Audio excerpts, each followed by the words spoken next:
안녕하세요. 달빛 서재 책 읽는 달빛입니다. 오늘 낭독 영상은 폭풍의 언덕 제3부 제11장에서 제15장까지의 원문 번역 낭독본입니다.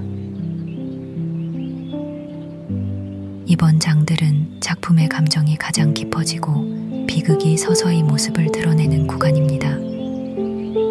넬리는 히스클리프의 어두운 복수심을 마주하고 그 속에서 힌들리와 어린 헤어튼의 몰락을 지켜봅니다. 한편 캐서린은 병으로 몸과 마음이 무너져가며 잃어버린 어린 시절과 히스클리프에 대한 사랑을 절규하듯 그리워합니다. 그러나 이사벨라가 히스클리프와 도망쳐 결혼하면서 모든 관계는 돌이킬 수 없는 혼란 속으로 빠져듭니다.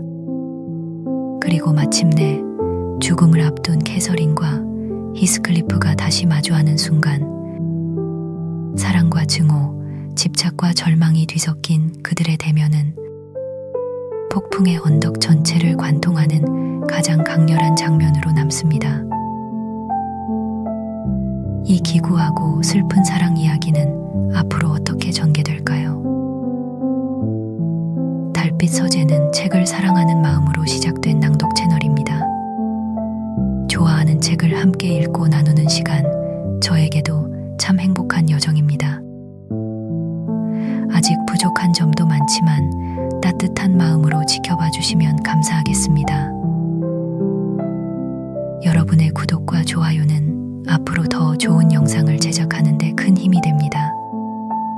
그럼 지금부터 폭풍의 언덕 제3부 제11장부터 제15장까지의 낭독을 시작하겠습니다.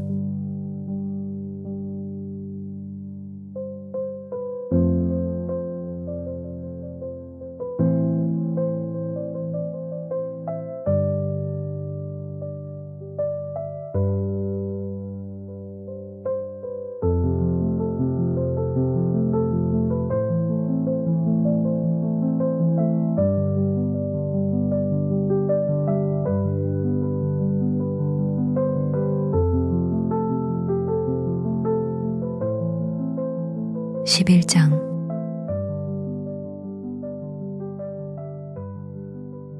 저는 가끔 혼자 생각에 잠겨 있다가 갑자기 겁이 나서 벌떡 일어나 모자를 쓰고 황무지 농장에 무슨 일이 있는지 보러 가야겠다고 마음먹곤 했어요. 사람들의 험담이 힌들리의 행동에 대해 어떻게 도는지 알려주는 것이 제 의무라고 스스로 설득했죠. 하지만 이내 힌들리의 고질적인 악습을 생각하면 그를 도울 희망이 없다고 절망하며 그 음침한 집에 다시 들어가기를 망설였어요. 혹시라도 제가 경고의 말을 했을 때 그가 너무 심각하게 받아들일까봐 두려웠기 때문이에요.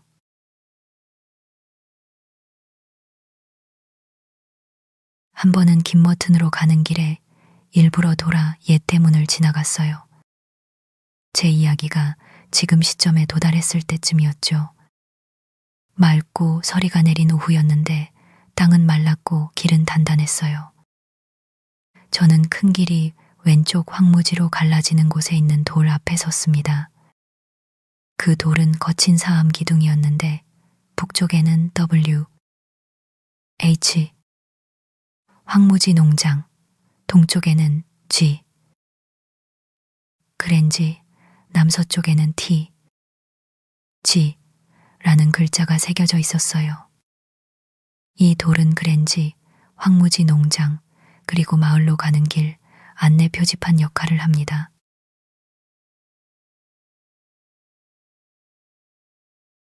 햇빛이 회색 돌머리 위로 노랗게 비추었는데 저는 여름을 떠올렸죠. 왜 그런지 모르겠지만 갑자기 어린 시절의 감정이 제 마음속에 가득 찼습니다. 20년 전에는 힌들리와 제가 이곳을 가장 좋아하는 장소로 여겼으니까요. 저는 풍파에 다른 돌덩이를 오랫동안 바라봤습니다. 그리고 몸을 숙여 바닥 근처에 구멍을 발견했는데 그곳에는 우리가 그때 넣어두기 좋아했던 달팽이 껍데기와 조약돌이 여전히 가득했어요.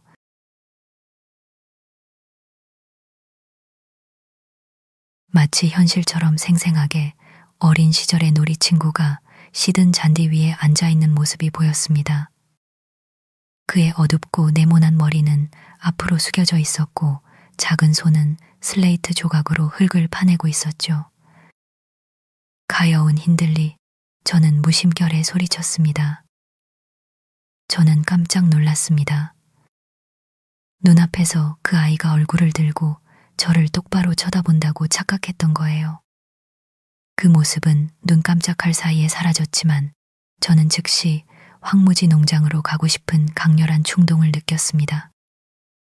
만약 힌들리가 죽었거나 곧 죽을 예정이라면, 그것이 죽음의 징조라면 미신이 저를 재촉했습니다.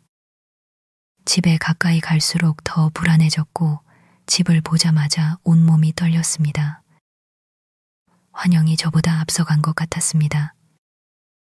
헝클어진 머리에 갈색 눈을 가진 소년이 붉은 얼굴을 철창에 대고 보고 있는 것을 보고 제가 처음 생각한 것이었죠. 하지만 더 생각해보니 저 아이는 제가 떠난 지 10개월 만에 크게 변하지 않은 헤어튼, 저의 헤어튼임에 틀림없었습니다. 하나님께서 너를 축복하시길, 얘야. 저는 어리석은 두려움을 순식간에 잊고 소리쳤습니다. 헤어튼 나야, 넬리. 내 유모 넬리. 그는 팔이 닿지 않는 거리로 뒷걸음질 치더니 큰 부싯돌 하나를 집어들었습니다. 내 아버지 만나러 왔단다. 헤어튼이라고 저는 덧붙였습니다. 그의 행동으로 미루어 그가 설령 넬리라는 이름을 기억하고 있다 해도 저를 예전의 유모와 같은 사람이라고 알아보지 못한다는 것을 짐작했기 때문입니다. 그는 돌멩이를 던지려고 들어올렸습니다. 저는 달래는 말을 시작했지만 그의 손을 멈출 수 없었습니다. 돌은 제 모자에 맞았고 이 작은 아이의 더듬거리는 입에서는 저주가 쏟아져 나왔습니다. 그 저주가 무슨 뜻인지 이해하든 못하든 그것은 숙련된 강조와 함께 나왔고 그의 아기 같은 얼굴을 충격적인 악의 표정으로 일그러뜨렸습니다.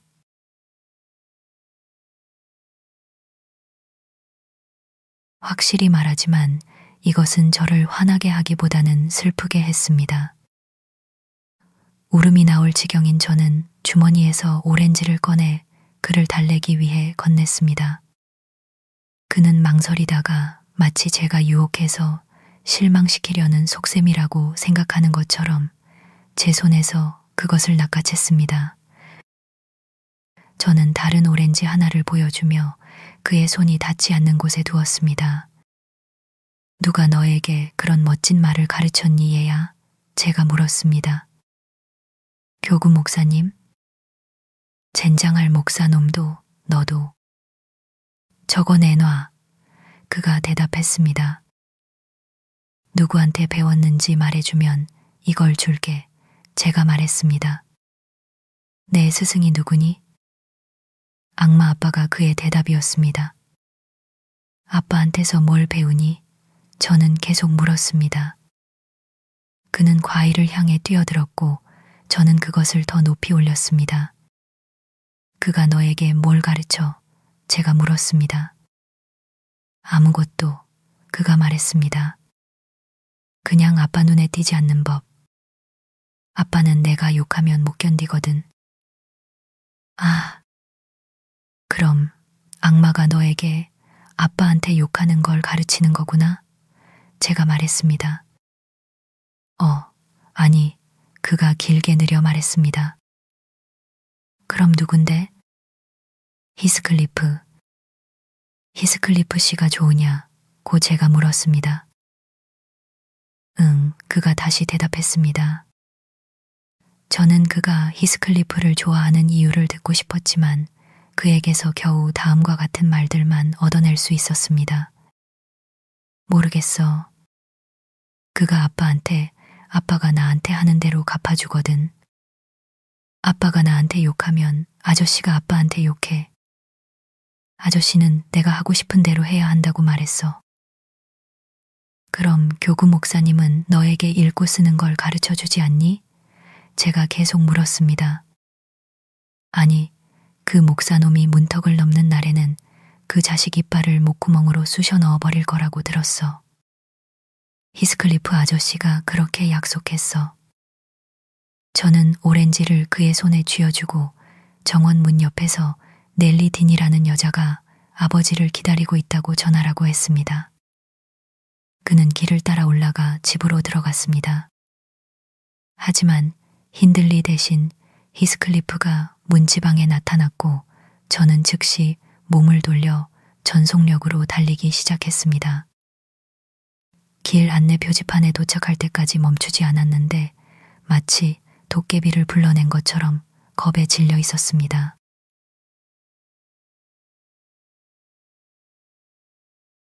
이 일은 이사벨라의 일과 큰 관련이 없습니다.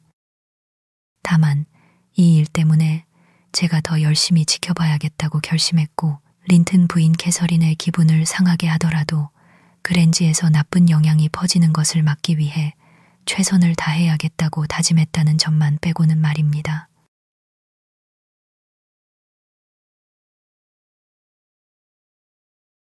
다음에 히스클리프가 왔을 때 아가씨 이사벨라는 마침 안뜰에서 비둘기에게 모이를 주고 있었습니다. 그녀는 시누이 캐서리에게 사흘 동안 한마디도 하지 않았지만 짜증 섞인 불평도 그만두어서 우리는 큰 위안을 얻고 있었습니다.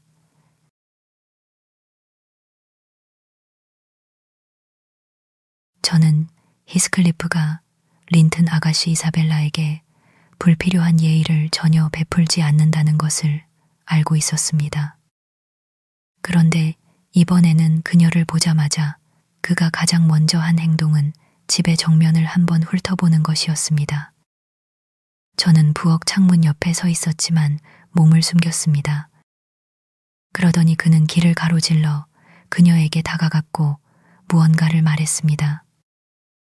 그녀는 당황한 듯 피하고 싶어 하는 것처럼 보였고 그것을 막기 위해 그는 그녀의 팔을 잡았습니다.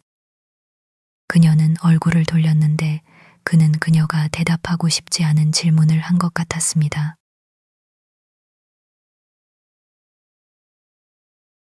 그가 집을 다시 한번 빠르게 쳐다보더니 아무도 보지 않는다고 생각했는지 그 악당은 뻔뻔스럽게도 그녀를 껴안았습니다.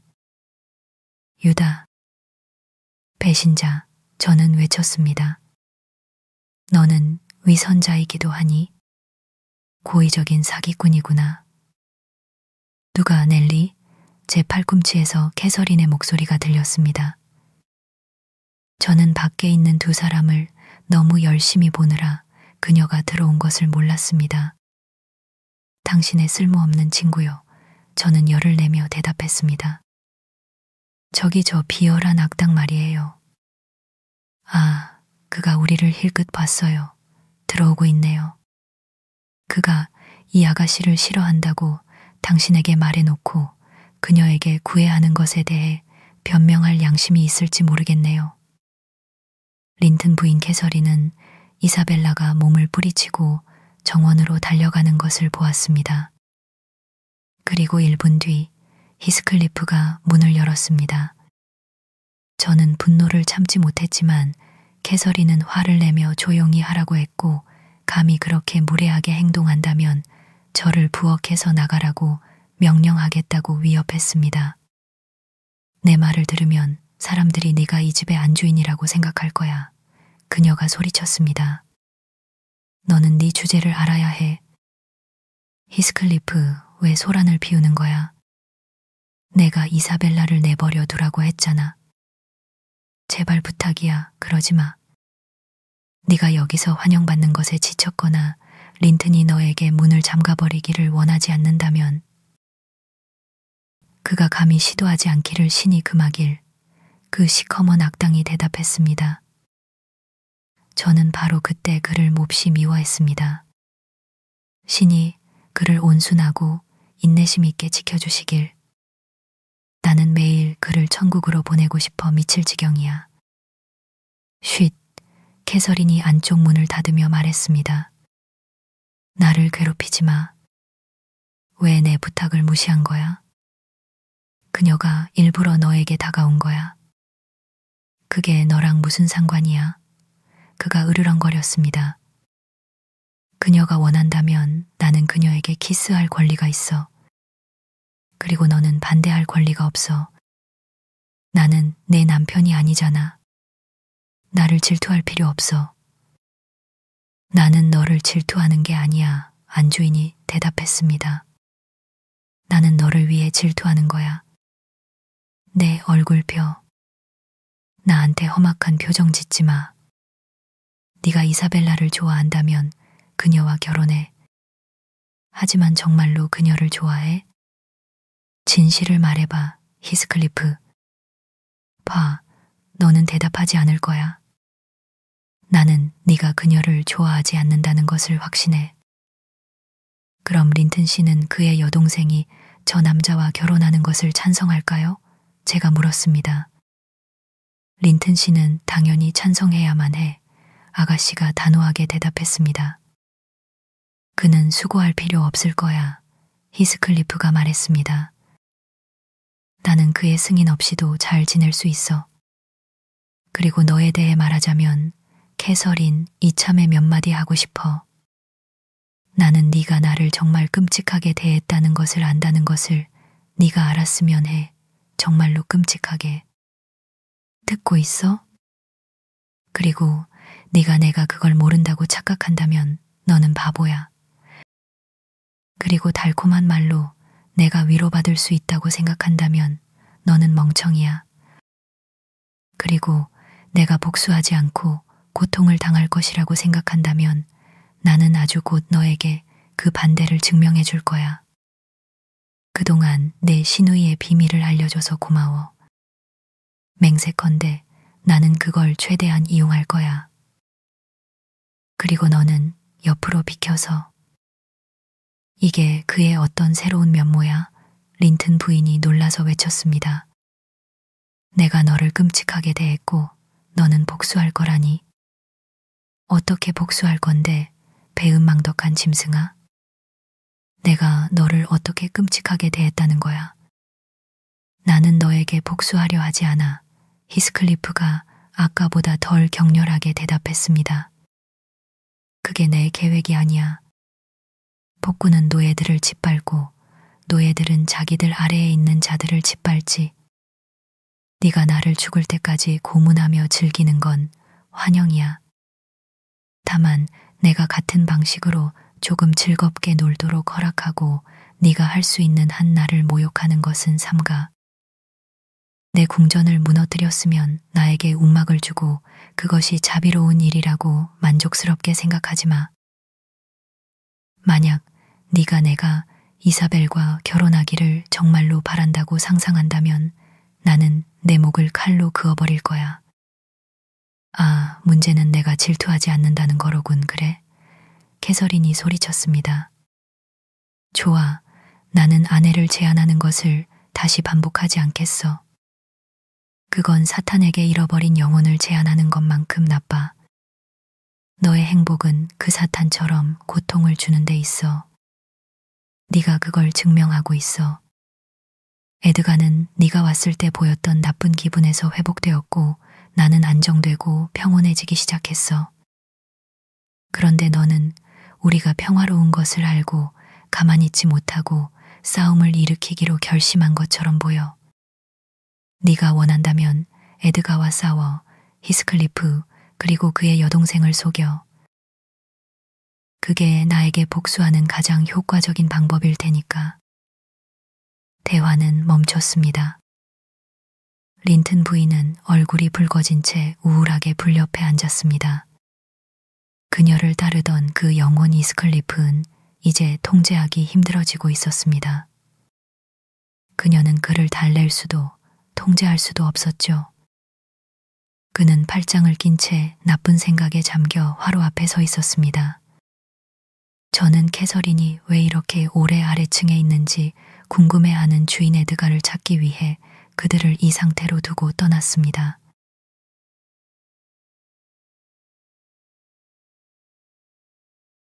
엘렌, 그가 제가 들어섰을 때 말했습니다. 내 부인을 보았니? 예, 부엌에 계세요, 나리. 제가 대답했습니다. 히스클리프 씨의 행동 때문에 몹시 언짢으세요. 그리고 정말로 저는 이제 그의 방문을 다시 생각해 봐야 할 때라고 생각해요. 너무 온순하면 해가 되고 이제 여기까지 왔어요. 그리고 저는 안뜰에서의 장면과 감히 할 수 있는 한 그 후의 모든 다툼을 이야기했습니다. 저는 그것이 린튼 부인에게 큰 해가 되지 않을 것이라고 생각했습니다. 물론 그녀가 나중에 히스클리프를 옹호함으로써 그렇게 만들지 않는 한 말입니다. 에드가 린튼은 제 말을 끝까지 듣기 어려워했습니다. 그의 첫마디는 그가 아내에게도 책임이 있다고 생각한다는 것을 드러냈습니다. 이것은 참을 수 없어, 그가 외쳤습니다. 그녀가 그를 친구로 여기고 그의 동행을 나에게 강요하다니 수치스러운 일이야. 엘렌, 홀에 있는 하인 2명을 불러와. 캐서린은 더 이상 저 비열한 건달과 말다툼하며 시간을 낭비해서는 안 돼. 나는 그녀의 기분을 충분히 맞춰주었어. 그는 내려갔고 하인들에게 복도에서 기다리라고 명령한 뒤 저를 뒤에 두고 부엌으로 향했습니다. 부엌에 있는 사람들은 다시 격렬한 논쟁을 시작했습니다. 적어도 린튼 부인은 다시 힘을 내서 꾸짖고 있었고 히스클리프는 창문으로 이동하여 머리를 숙이고 있었는데 겉으로는 그녀의 심한 비난에 다소 기가 꺾인 듯 했습니다.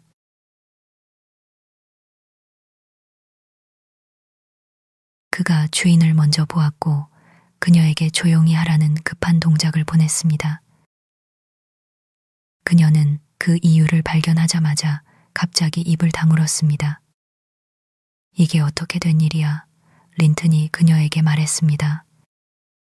저 검둥이에게서 그런 말을 듣고도 여기 남아있다니 너는 어떤 예의를 가진 거니?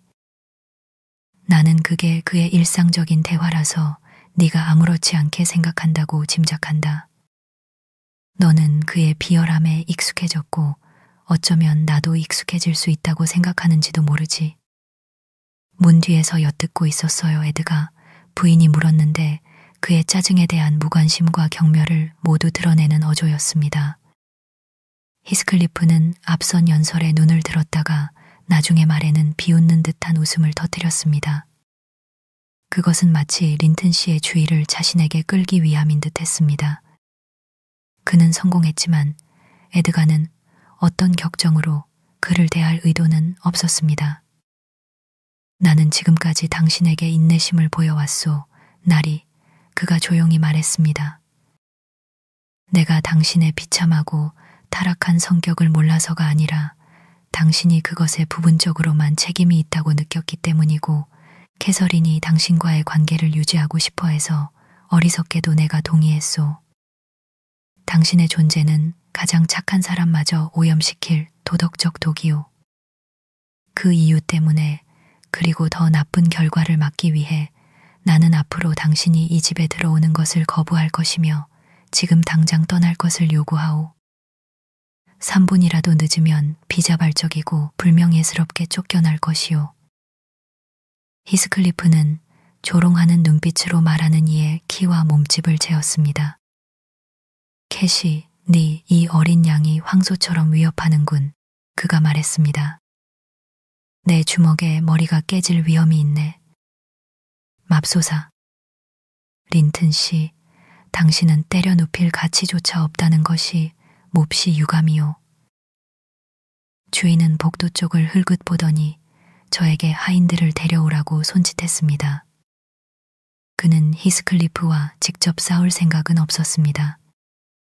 저는 그 뜻에 따랐지만 린튼 부인은 무언가를 눈치채고 뒤따라왔고 제가 하인들을 부르려고 할 때 그녀는 저를 잡아당겨 문을 꽝 닫고 잠가버렸습니다. 정당한 수단을 쓰세요. 그녀가 환한 놀라움으로 바라보는 남편에게 대답하며 말했습니다. 그를 공격할 용기가 없다면 사과하거나 맞도록 내버려 두세요. 그러면 당신이 가진 것보다 더 많은 용기를 가장하는 버릇이 고쳐질 거예요. 안 돼. 열쇠를 당신이 가지기 전에 삼켜버릴 거야. 나는 두 사람에게 친절을 베푼 것에 대해 아주 즐겁게 보상받고 있어. 한쪽의 나약한 본성과 다른 쪽의 나쁜 본성을 끊임없이 받아준 대가로 나는 터무니없이 어리석은 두 가지 맹목적인 배은망덕의 표본을 얻었어. 에드가, 나는 당신과 당신의 가족을 변호하고 있었어요. 그리고 나는 당신이 나에 대해 나쁜 생각을 감히 했다는 이유로 히스클리프가 당신을 병들 때까지 채찍질하기를 바라요. 주인에게 그런 영향을 미치기 위해 채찍질이 필요하지는 않았습니다. 그는 캐서린의 소나귀에서 열쇠를 빼앗으려고 했고 그녀는 안전을 위해 그것을 가장 뜨거운 불 속으로 던져 넣었습니다. 그러자 에드가 린튼 씨는 신경성 떨림에 사로잡혔고 그의 얼굴은 죽은 듯이 창백해졌습니다. 그는 그 극도의 감정, 즉 고통과 굴욕이 뒤섞인 감정을 도저히 막을 수 없었습니다. 그는 의자 등받이에 기대어 얼굴을 가렸습니다. 오, 세상에. 옛날 같았으면 이런 행동으로 기사자귀를 얻었을 텐데 린튼 부인이 소리쳤습니다. 우리가 이겼어. 우리가 이겼어. 히스클리프는 왕이 쥐들의 식민지에 군대를 진격시키는 것만큼이나 쉽게 당신에게 손가락 하나 까딱할 거야. 기운내요. 다치지 않을 거예요. 당신의 유형은 어린 양이 아니라 젖먹는 아기 토끼예요. 그 겁쟁이와 함께 행복하시길 바라오, 캐시, 그녀의 친구가 말했습니다. 당신의 취향에 축하하오. 그리고 저것이 당신이 나보다 선호했던 침 흘리고 떨고 있는 존재라니. 나는 주먹으로 그를 때리지는 않겠지만 발로 걷어차면 상당한 만족감을 느낄 것 같군. 그는 울고 있는 건가 아니면 두려움에 기절하려고 하는 건가? 그놈 히스클리프는 다가와 린튼이 기대고 있는 의자를 밀쳤습니다. 그는 거리를 두는 것이 더 좋았을 것입니다. 제 주인은 재빨리 벌떡 일어섰고 그를 목구멍에 정통으로 강타했습니다. 그 타격은 그의 숨을 1분 동안 막히게 했고 그가 숨 막혀 하는 동안 린튼 씨는 뒷문을 통해 마당으로 걸어 나갔고 거기서부터 정문으로 나갔습니다. 됐어. 너는 이제 여기에 오는 일은 끝났어. 캐서린이 소리쳤습니다. 이제 가 서둘러. 그가 권총 2자루와 하인들을 데리고 돌아올 거야. 그가 만약 우리의 말을 엿들었다면 물론 그는 너를 절대 용서하지 않을 거야. 너는 나에게 나쁜 짓을 했어, 히스클리프. 하지만 가 서둘러. 나는 네가 아니라 에드가가 궁지에 몰리는 것을 보는 것이 더 나아. 목구멍에 불타는 그 주먹질을 당한 채 내가 갈 것 같으냐? 그가 천둥처럼 소리쳤습니다. 절대 아니. 나는 문턱을 넘기 전에 그의 갈비뼈를 썩은 개암처럼 부숴버릴 거야. 내가 지금 그를 때려 눕히지 않으면 언젠가 그를 살해할 거야. 그러니 네가 그의 존재를 소중히 여긴다면 나를 그에게 보내줘. 그는 오지 않아요. 제가 거짓말을 지어내며 끼어들었습니다. 마차를 모는 사람과 정원사 2명이 있어요. 그들에게 떠밀려 길로 내쫓기는 것을 기다릴 건가요? 각자 곤봉을 들고 있고 주인 나리는 아마도 그의 명령이 이행되는지 보기 위해 응접실 창문에서 지켜보고 있을 거예요.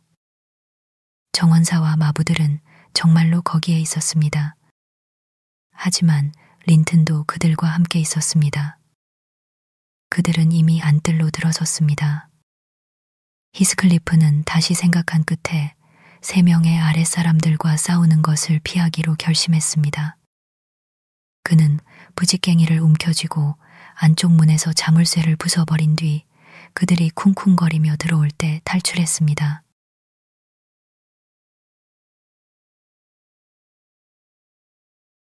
몹시 흥분한 린튼 부인은 저에게 함께 위층으로 가자고 했습니다. 그녀는 이 소란에 제가 일조했다는 것을 몰랐고 저는 그녀가 계속 모르기를 바랐습니다. 나 거의 미칠 것 같아, 넬리. 그녀가 소파에 몸을 던지며 외쳤습니다. 수많은 망치 소리가 내 머릿속을 때리고 있어. 이사벨라에게 나를 피하라고 말해줘. 이 소란은 그녀 때문이야. 그리고 그녀나 다른 누구라도 지금 나의 화를 돋운다면 나는 미쳐버릴 거야. 그리고 넬리, 오늘 밤 다시 에드가를 본다면 내가 심각하게 아플 위험에 처해 있다고 말해줘. 나는 그것이 사실이기를 바라. 그가 나를 충격적으로 놀라게 하고 괴롭혔어. 나는 그를 겁주고 싶어. 게다가 그가 와서 온갖 욕설이나 불평을 늘어놓기 시작할지도 몰라.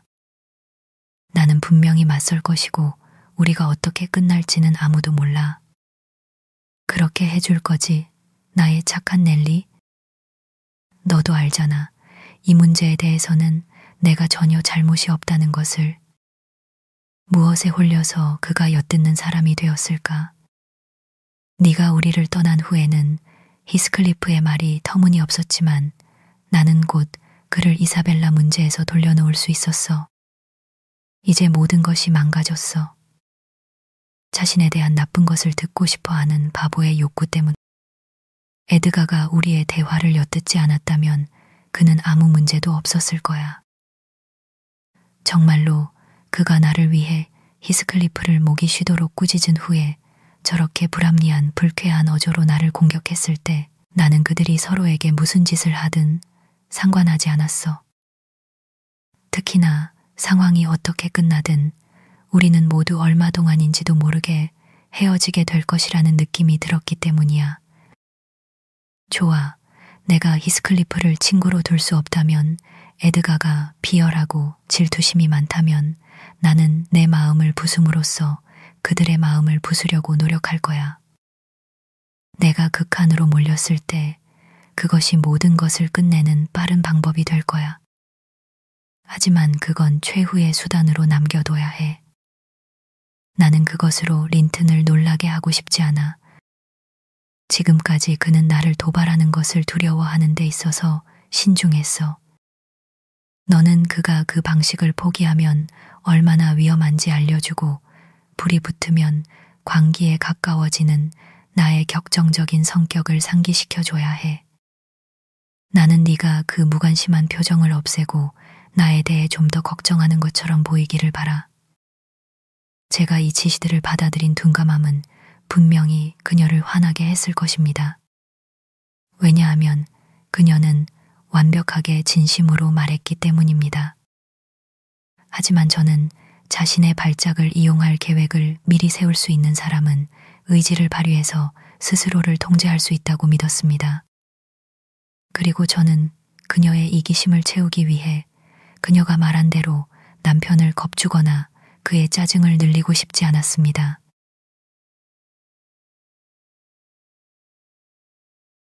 그래서 저는 주인이 응접실 쪽으로 오는 것을 만났을 때 아무 말도 하지 않았습니다.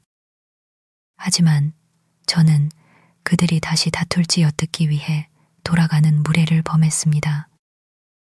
그가 먼저 말을 시작했습니다. 그대로 있어요, 캐서린. 그가 말했습니다. 목소리에는 분노가 없었지만 많은 슬픔과 낙심이 있었습니다. 나는 머물지 않을 것이요. 나는 말다툼하러 온 것도 화해하러 온 것도 아니오. 다만 오늘 저녁의 사건들 후에 당신이 당신의 친밀함을 계속할 의향이 있는지 알고 싶을 뿐이오. 오, 제발, 제발, 더 이상 그 이야기 하지 말아요. 부인이 발을 구르며 소리쳤습니다. 당신의 차가운 피는 열병에 걸릴 수 없어요. 당신의 혈관은 얼음물로 가득 차 있지만 내 혈관은 끓고 있고 그런 냉랭함은 나를 미치게 해요. 나를 떠나게 하려면 내 질문에 대답해요. 린튼 씨는 끈기 있게 계속했습니다. 당신은 반드시 대답해야 하오.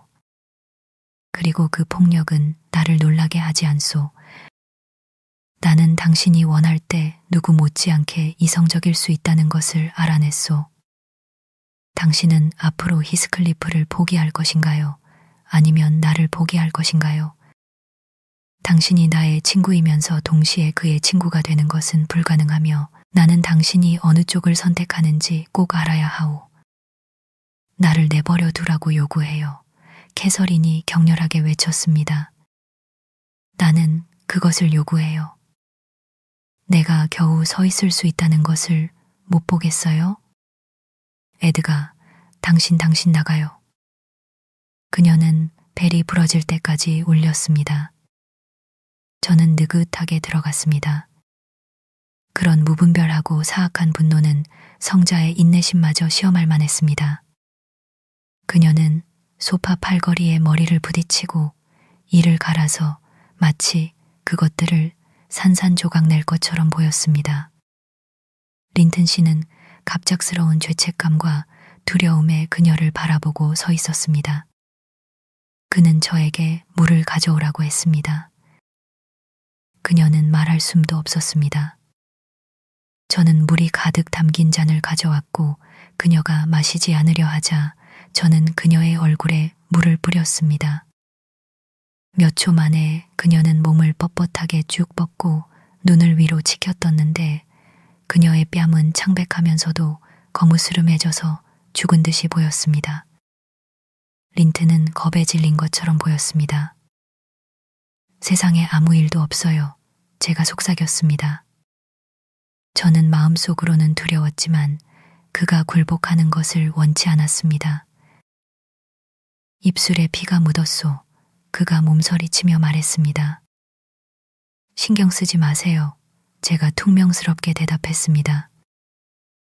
그리고 저는 그가 오기 전에 그녀가 광란의 발작을 연출하기로 결심했던 것을 그에게 말했습니다.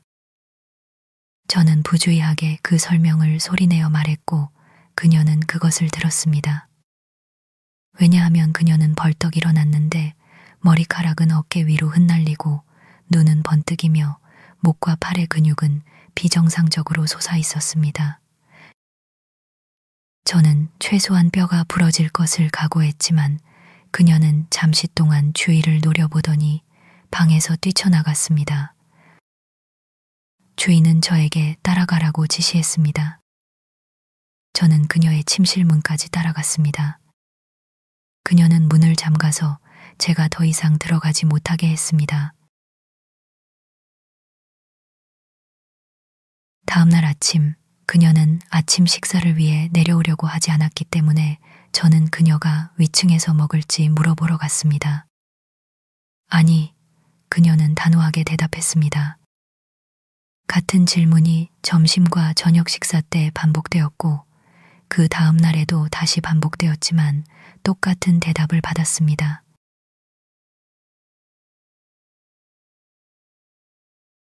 린튼 씨는 그의 아내의 행동에 대해 묻지 않고 서재에서 시간을 보냈습니다.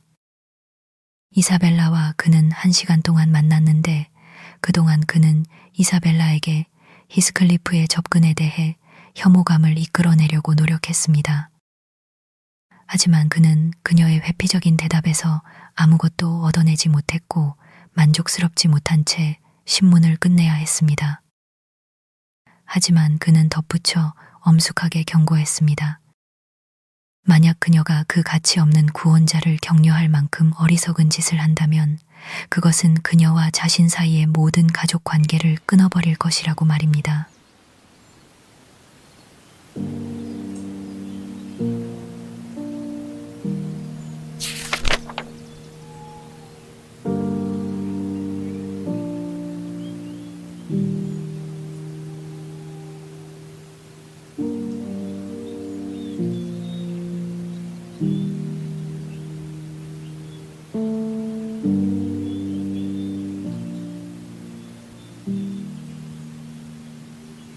12장.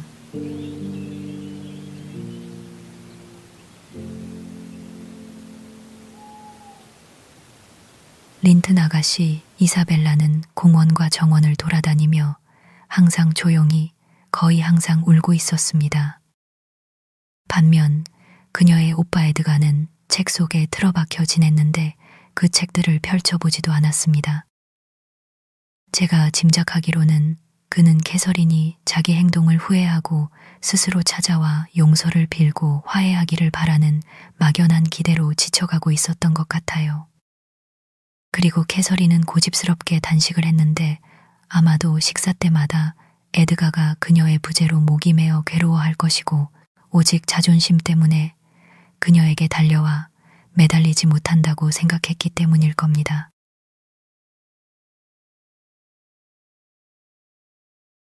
저는 그랜지 안에 유일하게 분별 있는 영혼은 제 몸속에 있다는 확신을 가지고 집안일을 했습니다.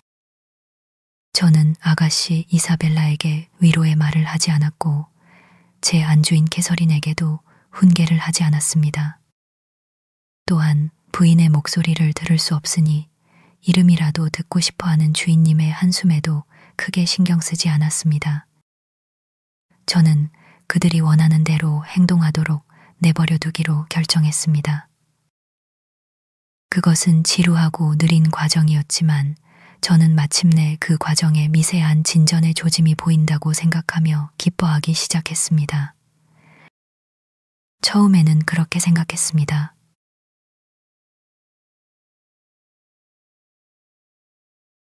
사흘째 되는 날, 린튼 부인 캐서린은 문을 열었습니다. 물통과 유리병에 물을 다 마신 그녀는 물을 더 채워달라고 요청했고 자기가 죽어가고 있다고 믿었기 때문에 묽은 죽 한 그릇을 달라고 했습니다. 저는 그 말이 에드가에게 들리라고 하는 말이라고 생각했기에 그런 말을 믿지 않고 스스로에게만 간직한 채 그녀에게 차와 마른 토스트를 가져다 주었습니다. 그녀는 허겁지겁 먹고 마시더니 다시 베개에 기대어 손을 움켜쥐고 신음했습니다. 오, 나는 죽을 거야. 아무도 나에게 신경 쓰지 않으니까. 내가 그걸 먹지 말았어야 했는데 그녀는 외쳤습니다. 그러고 한참 뒤 저는 그녀가 속삭이는 소리를 들었습니다. 아니, 나는 죽지 않을 거야. 그 에드가가 기뻐할 거야. 그는 나를 전혀 사랑하지 않아. 그는 나를 그리워하지 않을 거야. 무엇이 필요하세요, 부인? 저는 그녀의 창백한 얼굴과 이상하고 과장된 태도에도 불구하고 겉으로는 침착함을 유지하며 물었습니다. 저 무감각한 인간은 뭐 하고 있어? 그녀는 야윈 얼굴에서 두껍게 헝클어진 머리카락을 밀어내며 물었습니다. 혼수 상태에 빠졌나? 아니면 죽었어? 둘 다 아닙니다. 제가 대답했습니다. 린튼 씨를 말씀하시는 거라면요. 저는 그분이 그럭저럭 잘 지내신다고 생각합니다. 다만 공부에 너무 몰두하고 계세요. 다른 교재가 없으니 계속 책 속에만 계시죠. 그녀의 진짜 상태를 알았다면 그렇게 말하지 않았을 것입니다. 하지만 저는 그녀가 아픈 척 연기하고 있다는 생각을 떨쳐버릴 수 없었습니다. 책 속에 그녀는 혼란스러워하며 소리쳤습니다. 그리고 나는 죽어가고 있다고, 무덤 문턱에 있다고. 맙소사, 내가 얼마나 변했는지 그는 알까? 그녀는 반대쪽 벽에 걸린 거울에 비친 자신의 모습을 쳐다보며 말을 이었습니다. 저게 캐서린 린튼인가? 그는 내가 토라지거나 어쩌면 장난치는 거라고 생각할 거야. 그에게 이것이 끔찍하게 진심이라는 것을 알려줄 수 없어? 넬리, 너무 늦지 않았다면 그가 어떻게 느끼는지 아는 즉시 이 두 가지 중 하나를 선택할 거야. 당장 굶어 죽든가, 그에게 심장이 없다면 이건 벌이 되지 않겠지만, 아니면 회복해서 이 나라를 떠나든가. 지금 그에 대해 사실대로 말하고 있는 거야? 조심해. 그는 정말 내 삶에 그렇게 완전히 무관심해? 부인, 주인님은 당신이 정신이 이상하다고는 생각하지 않으세요. 그리고 물론 당신이 굶어 죽을 거라고는 두려워하지 않으시죠? 제가 대답했습니다. 그렇게 생각한다고? 그에게 내가 그럴 거라고 말해줄 수 없어 그녀가 반문했습니다. 그를 설득해. 내 생각을 말해봐. 내가 정말 그럴 거라고 확신한다고 말해. 아닙니다. 린튼 부인, 잊으셨군요. 제가 상기시켜 주었습니다. 오늘 저녁에 음식을 맛있게 드셨고 내일은 그 좋은 효과를 보실 겁니다. 그것이 그를 죽일 수 있다는 확신만 있다면 그녀는 말을 끊고 말했습니다. 나는 당장 나 자신을 죽일 거야. 이 끔찍한 사흘밤 동안 나는 눈을 감지 못했어. 오, 나는 고문당했어. 나는 홀렸어, 넬리. 하지만 네가 나를 좋아하지 않는다고 생각하기 시작했어. 이상해. 나는 모두가 서로를 미워하고 경멸해도 나를 사랑하는 것은 피할 수 없을 거라고 생각했어. 그런데 몇 시간 만에 그들은 모두 적으로 변했어.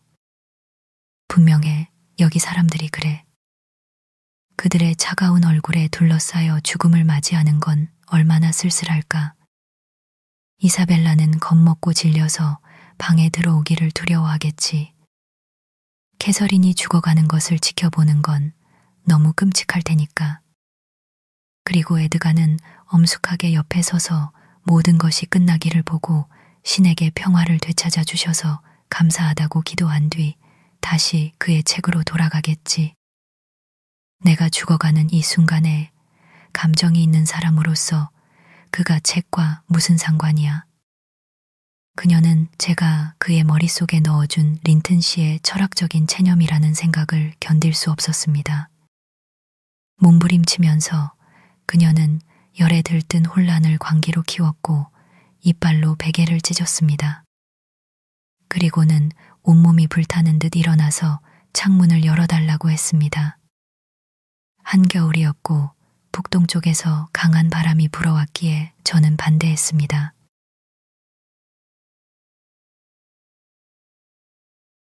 그녀의 얼굴을 스쳐 지나가는 표정들과 기분의 변화가 저를 몹시 두렵게 하기 시작했고 저는 그녀의 이전 병과 그녀를 거스르지 말라는 의사의 명령을 떠올렸습니다.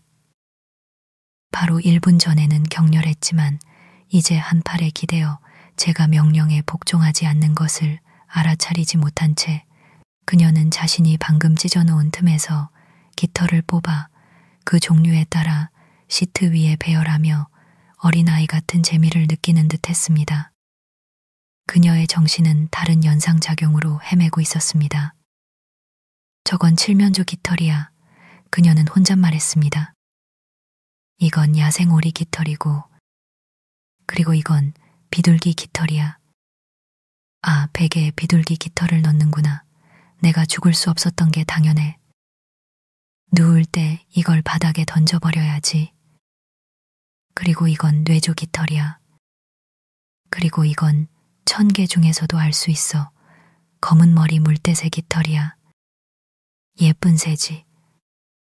황무지 한가운데에서 우리 머리 위를 맴돌던 구름이 언덕에 닿아서 비가 올 것 같으니 둥지로 가고 싶었을 거야. 이 깃털은 황무지에서 주운 거야.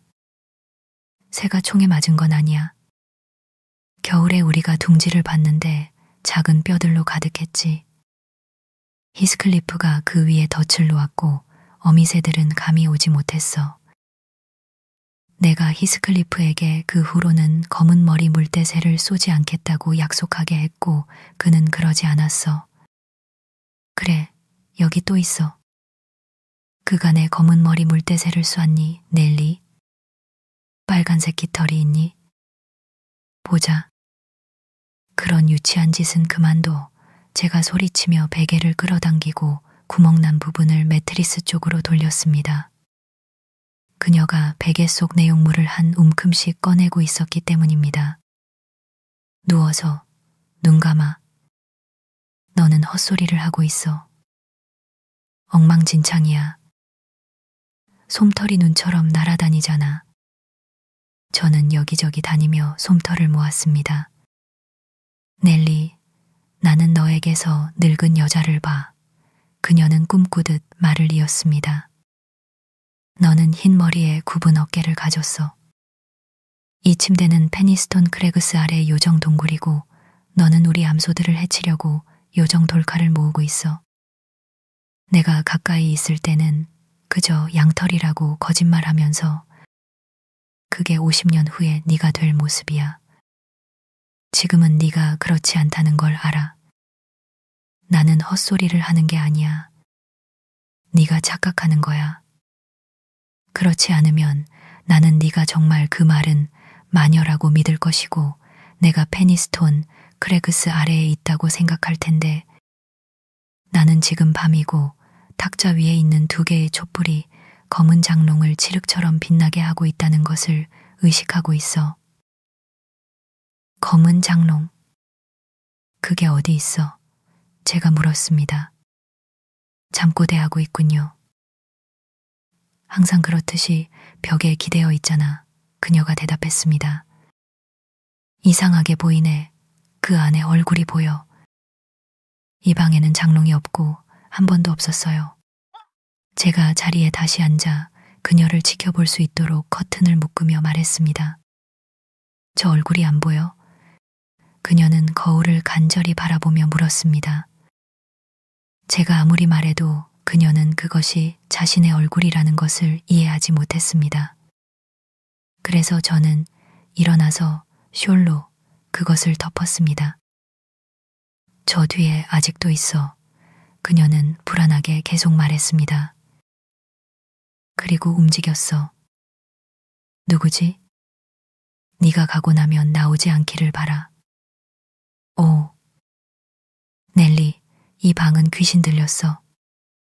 나 혼자 있는 게 무서워. 저는 그녀의 손을 잡고 진정하라고 말했습니다.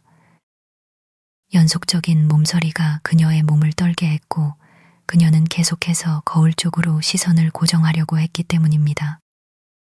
아무도 없어요. 제가 주장했습니다. 그것은 당신 자신이었어요, 린튼 부인. 잠시 전에는 당신도 알았잖아요.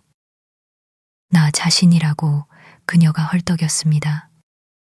그리고 시계가 12시를 치고 있어. 그렇다면 사실이군. 끔찍해. 그녀의 손가락은 이불을 움켜쥐고 그것을 눈 위로 모았습니다. 저는 남편을 부르기 위해 문으로 살금살금 나가려고 했지만 숄이 거울 틀에서 떨어지는 날카로운 비명에 다시 불려 돌아왔습니다. 왜 무슨 일이에요? 제가 소리쳤습니다. 이제 누가 겁쟁이에요? 정신 차려요. 저건 유리예요. 거울이요. 린튼 부인. 그리고 당신은 그 안에 당신 자신을 보고 있고 나도 당신 옆에 있어요. 떨고 혼란스러워하면서 그녀는 저를 꽉 붙잡았지만 공포는 점차 그녀의 얼굴에서 사라졌습니다. 창백함은 수치심의 홍조로 바뀌었습니다. 오, 세상에. 내가 집에 있다고 생각했어. 그녀가 한숨 쉬었습니다. 황무지 농장 내 방에 누워 있다고 생각했어. 내가 약해서 머리가 혼란스러웠고 무의식적으로 비명을 질렀어. 아무 말도 하지 마. 그냥 나와 함께 있어줘. 잠드는 게 두려워. 내 꿈이 나를 놀라게 해. 푹 주무시는 것이 좋을 거예요, 부인. 제가 대답했습니다. 그리고 이 고통이 다시 단식하는 것을 막아주기를 바랍니다. 오, 내가 옛집에 내 침대에만 있을 수 있다면. 그녀는 손을 비틀며 쓰라리게 말을 이었습니다. 그리고 창문 옆에 전나무 사이로 바람소리가 들리겠지. 그것을 느끼게 해줘.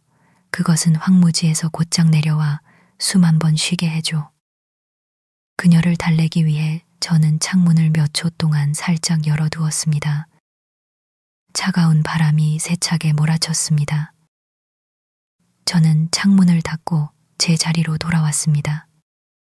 그녀는 이제 가만히 누워 있었고 얼굴은 눈물로 젖어 있었습니다. 육체의 탈진이 그녀의 정신을 완전히 굴복시켰습니다. 우리의 불같은 캐서린은 우는 아이보다 나을 것이 없었습니다. 내가 여기에 틀어박힌 지 얼마나 됐지? 그녀는 갑자기 기운을 차리며 물었습니다. 월요일 저녁이었고 지금은 목요일 밤 혹은 금요일 새벽입니다. 제가 대답했습니다. 뭐라고? 같은 주라고? 그 짧은 시간밖에 안 됐어? 그녀가 외쳤습니다. 찬물과 심술만으로 살기에는 충분히 긴 시간이었죠. 제가 말했습니다. 글쎄, 지루하고 긴 시간처럼 느껴지는데 그녀는 의심스럽게 중얼거렸습니다. 더 됐을 거야. 그들이 싸운 후에 응접실에 있었던 것, 그리고 에드가가 잔인하게 화를 돋우었고 내가 절망적으로 이 방으로 달려왔던 것을 기억해. 문을 잠그자마자 완전히 어둠이 나를 덮쳤고 나는 바닥에 쓰러졌어.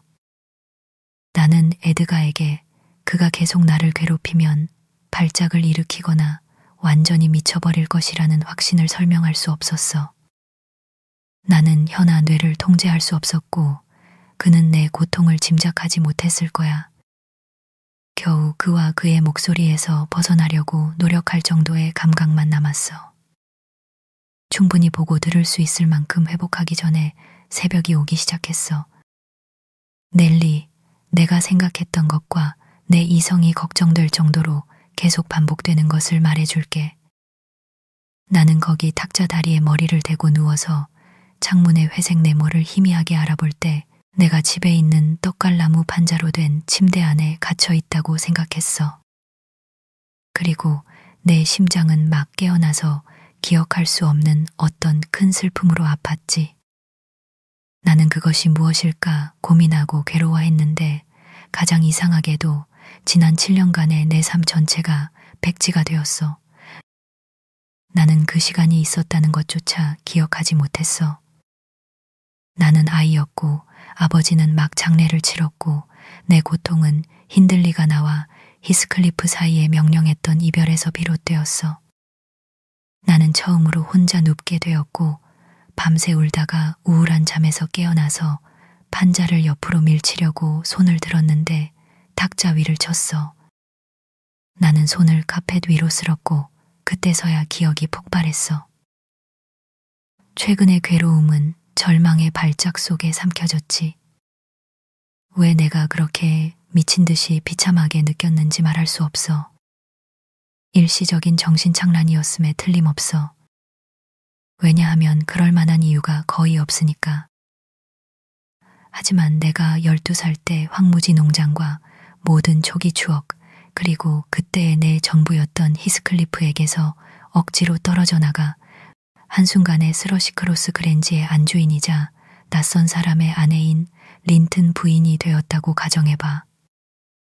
그 이후로 내 세상이었던 곳에서 추방되고 버려진 사람이 된 거지. 내가 뒹굴었던 그 심연을 살짝 엿볼 수 있을 거야. 네가 아무리 고개를 저어도 닐리, 네가 나를 불안하게 만든 것을 도왔어. 너는 에드가에게 말을 했어야 했어. 정말 그래야 했고 그에게 나를 조용히 내버려 두라고 강요했어야 했어. 오, 나는 불타고 있어. 밖에 나가고 싶어. 나는 다시 거칠고 억세고 자유로운 소녀가 되고 싶어. 상처에 미치지 않고 비웃던 왜 내가 이렇게 변했지?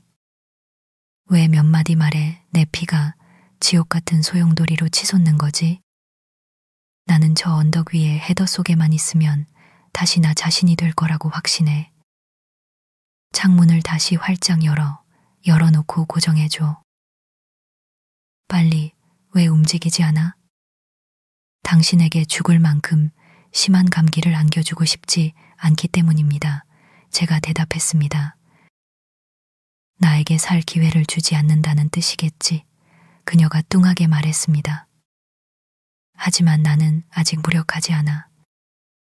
내가 직접 열겠어. 제가 막을 새도 없이 침대에서 미끄러져 내려온 그녀는 매우 불안하게 걸으며 방을 가로질러 창문을 뒤로 젖히고 몸을 내밀었습니다. 칼처럼 날카로운 서리가 내린 공기가 그녀의 어깨를 베는 것을 신경 쓰지 않았습니다. 저는 간청했고 마침내 그녀를 강제로 물러나게 하려고 했습니다. 하지만 곧 그녀의 헛소리하는 힘, 이 제 힘을 훨씬 능가한다는 것을 알았습니다. 그녀는 헛소리를 하고 있었고 저는 그녀의 이후 행동과 횡설수설을 통해 확신하게 되었습니다.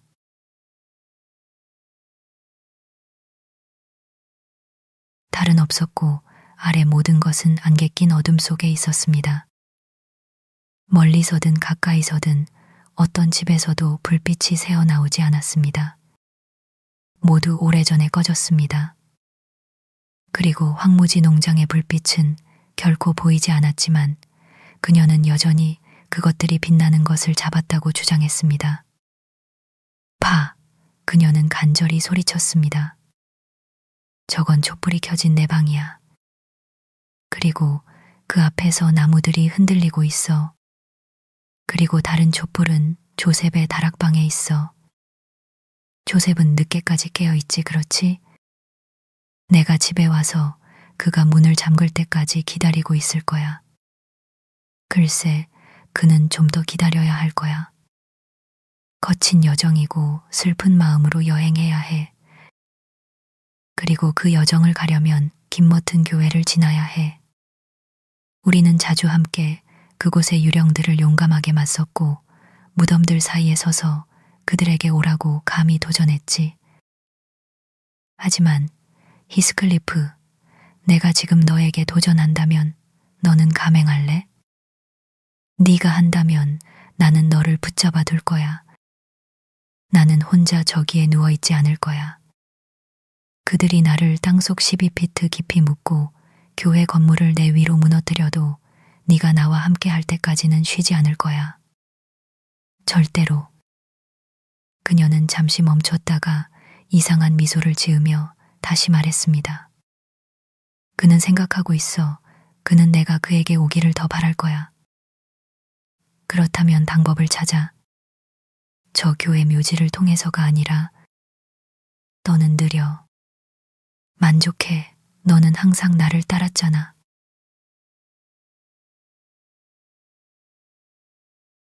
그녀의 광기에 맞서 논쟁하는 것이 소용없다고 깨달은 저는 그녀를 붙잡고 있는 손을 놓지 않고 그 벌어진 창문 옆에 그녀를 혼자 둘 수 없었기에 그녀에게 덮어줄 무언가를 어떻게 가져올지 궁리하고 있었습니다.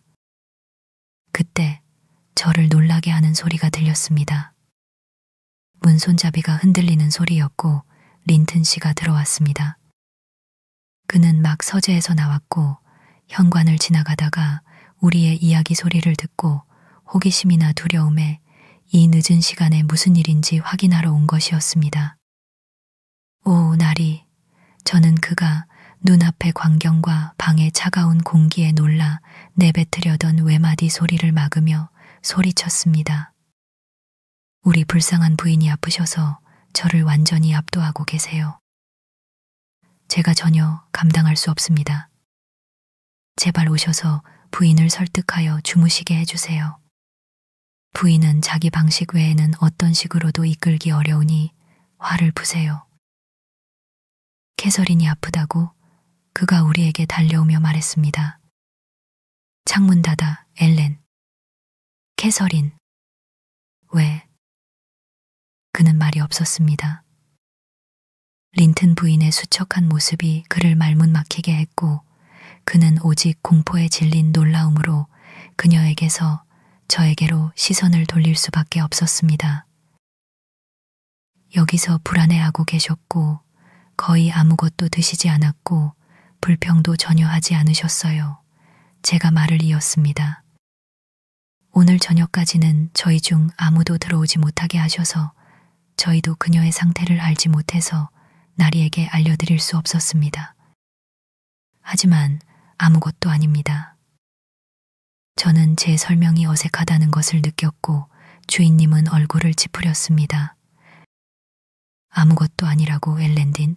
그가 엄하게 말했습니다. 당신이 나에게 이 사실을 숨긴 것에 대해 더 명확하게 설명해야 할 것이오. 그리고 그는 아내를 품에 안고 괴로워하며 그녀를 바라보았습니다.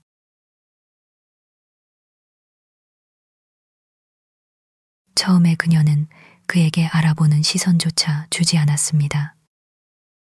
그녀의 멍한 시선에는 그가 보이지 않았습니다. 그러나 선망은 고정된 것이 아니었습니다. 바깥 어둠을 응시하던 그녀의 눈이 점차 그에게 집중되었고 자신을 안고 있는 사람이 누구인지 발견했습니다. 아, 당신이 왔군요, 에드가 린튼. 그녀는 환한 생기로 말했습니다. 당신은 가장 원치 않을 때 항상 발견되고 원할 때는 결코 없는 그런 존재 중 하나군요. 이제 우리는 많은 슬픔을 겪게 될 것 같군요. 분명히 그럴 거예요. 하지만 그들은 저를 저 바깥의 좁은 집으로 가는 것을 막을 수 없어요. 봄이 끝나기 전에 제가 가야 할 안식처 말이에요. 저기 있어요. 린튼과 사람들 사이에 교회 지붕 아래가 아니라 머릿돌이 있는 야외에 있어요. 당신은 그들에게 가든지 나에게 오든지 마음대로 하세요. 캐서린, 무슨 짓을 한 거요? 주인님이 말을 시작했습니다. 나는 이제 당신에게 아무것도 아닌가요? 당신은 그 불쌍한 히스클. 쉿, 린튼 부인이 소리쳤습니다. 당장 쉿해요. 그 이름을 입에 올리면 나는 창문에서 뛰어내려 이 일을 즉시 끝낼 거예요. 지금 당신이 만지고 있는 것은 당신이 가질 수 있지만 내 영혼은 당신이 다시 나에게 손을 대기 전에 저 언덕 꼭대기에 있을 거예요. 나는 당신을 원하지 않아요, 에드가. 나는 당신을 원할 단계를 지났어요. 당신의 책으로 돌아가요. 당신에게 위로할 것이 있어서 다행이군요. 왜냐하면 당신이 나에게서 가졌던 모든 것은 사라졌으니까요. 날이 그녀의 정신이 오락가락합니다. 제가 끼어들었습니다. 그녀는 저녁 내내 말도 안 되는 소리를 하고 있어요. 하지만 그녀를 조용히 내버려 두고 적절한 간호를 하면 회복될 거예요. 앞으로는 그녀를 괴롭히지 않도록 조심해야 합니다. 당신에게서 더 이상의 조언은 필요 없소. 린튼 씨가 대답했습니다. 당신은 부인의 성격을 알면서도 나를 부추겨 그녀를 괴롭히게 했소. 그리고 그녀가 지난 사흘 동안 어땠는지 나에게 단 하나의 힌트도 주지 않다니. 비정한 짓이오. 몇 달간의 병도 이런 변화를 일으킬 수는 없소. 저는 남의 사악한 고집 때문에 비난받는 것이 너무 부당하다고 생각하며 자신을 변호하기 시작했습니다. 저는 린튼 부인의 성격이 고집세고 지배적이라는 것을 알고 있었습니다. 제가 소리쳤습니다. 하지만 나리께서 그녀의 맹렬한 성질을 부추기고 싶어 하시는 줄은 몰랐습니다. 그녀의 비위를 맞추기 위해 제가 히스클리프 씨를 못 본 척해야 하는 줄은 몰랐어요. 저는 나리께 말씀드린 것이 충실한 하인의 의무를 다한 것이고 충실한 하인의 대가를 받았군요. 좋습니다. 다음부터는 조심하는 법을 배울게요. 다음에는 나리께서 직접 정보를 수집하세요. 다음번에 당신이 나에게 이야기를 가져오면 당신은 내 직장을 그만두게 될 것이오. 엘렌딘, 그가 대답했습니다. 그렇다면 나리께서는 이 일에 대해 아무것도 듣고 싶지 않으시다는 뜻이군요. 제가 말했습니다. 히스클리프가 아가씨에게 구애하고 나리께서 안 계실 때마다 기회를 틈타 부인을 독살하기 위해 불쑥 찾아오는 것을 나리께서 허락하신다는 말인가요? 캐서린은 혼란스러웠지만 우리의 대화를 듣고는 재빨리 적용했습니다. 아, 넬리가 배신자였어. 그녀는 격렬하게 소리쳤습니다. 넬리는 나의 숨겨진 적이야. 이 마녀. 그래서 너는 우리를 해치려고 요정 돌카를 찾는 거였구나. 나를 놓아줘. 내가 그녀를 후회하게 만들 거야. 내가 그녀가 울면서 자기 말을 철회하도록 만들 거야. 미친 사람의 분노가 그녀의 눈썹 아래에서 타올랐습니다. 그녀는 린튼의 팔에서 벗어나려고 필사적으로 몸부림쳤습니다. 저는 그 결과를 지켜볼 마음이 없었고 제 책임하에 의료 지원을 요청하기로 결심하고 방을 나섰습니다.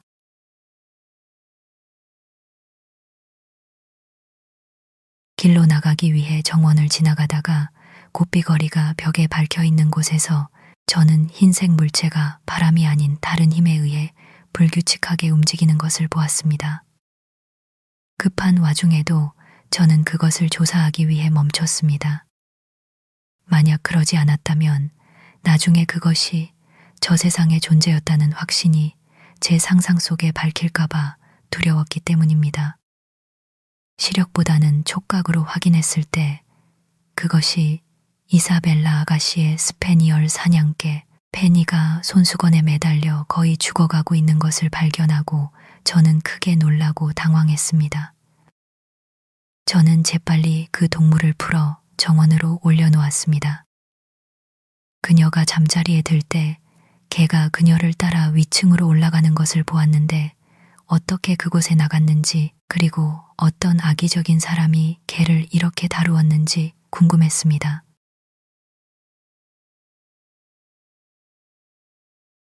고리 주위에 묶인 매듭을 풀고 있는 동안 저는 멀리서 말발굽 소리가 반복적으로 들리는 것을 감지한 것 같았습니다. 하지만 제 생각을 사로잡는 다른 일들이 너무 많아서 그 상황에 대해 거의 생각하지 않았습니다.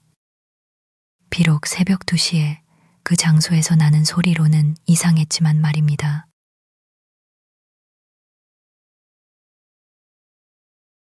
운 좋게도 제가 거리를 걸어갈 때 케네스 시혜사가 환자를 보러 막 집을 나서고 있었습니다.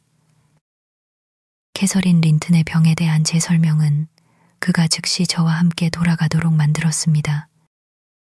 그는 평범하고 거친 사람이었고 그녀가 이전보다 그의 지시에 더 순종하지 않는 한 이 두 번째 발작에서 살아남을지에 대한 의심을 말하는 것을 주저하지 않았습니다. 넬리딘, 그가 말했습니다. 나는 여기에 추가적인 원인이 있다고 생각할 수밖에 없소. 그랜지에서 무슨 일이 있었소? 우리는 여기에서 이상한 보고를 듣고 있소. 캐서린처럼 튼튼하고 건강한 아가씨가 사소한 일로 병이 들지는 않소. 그런 사람들은 열병 같은 것을 극복하기 어렵소. 어떻게 시작되었소?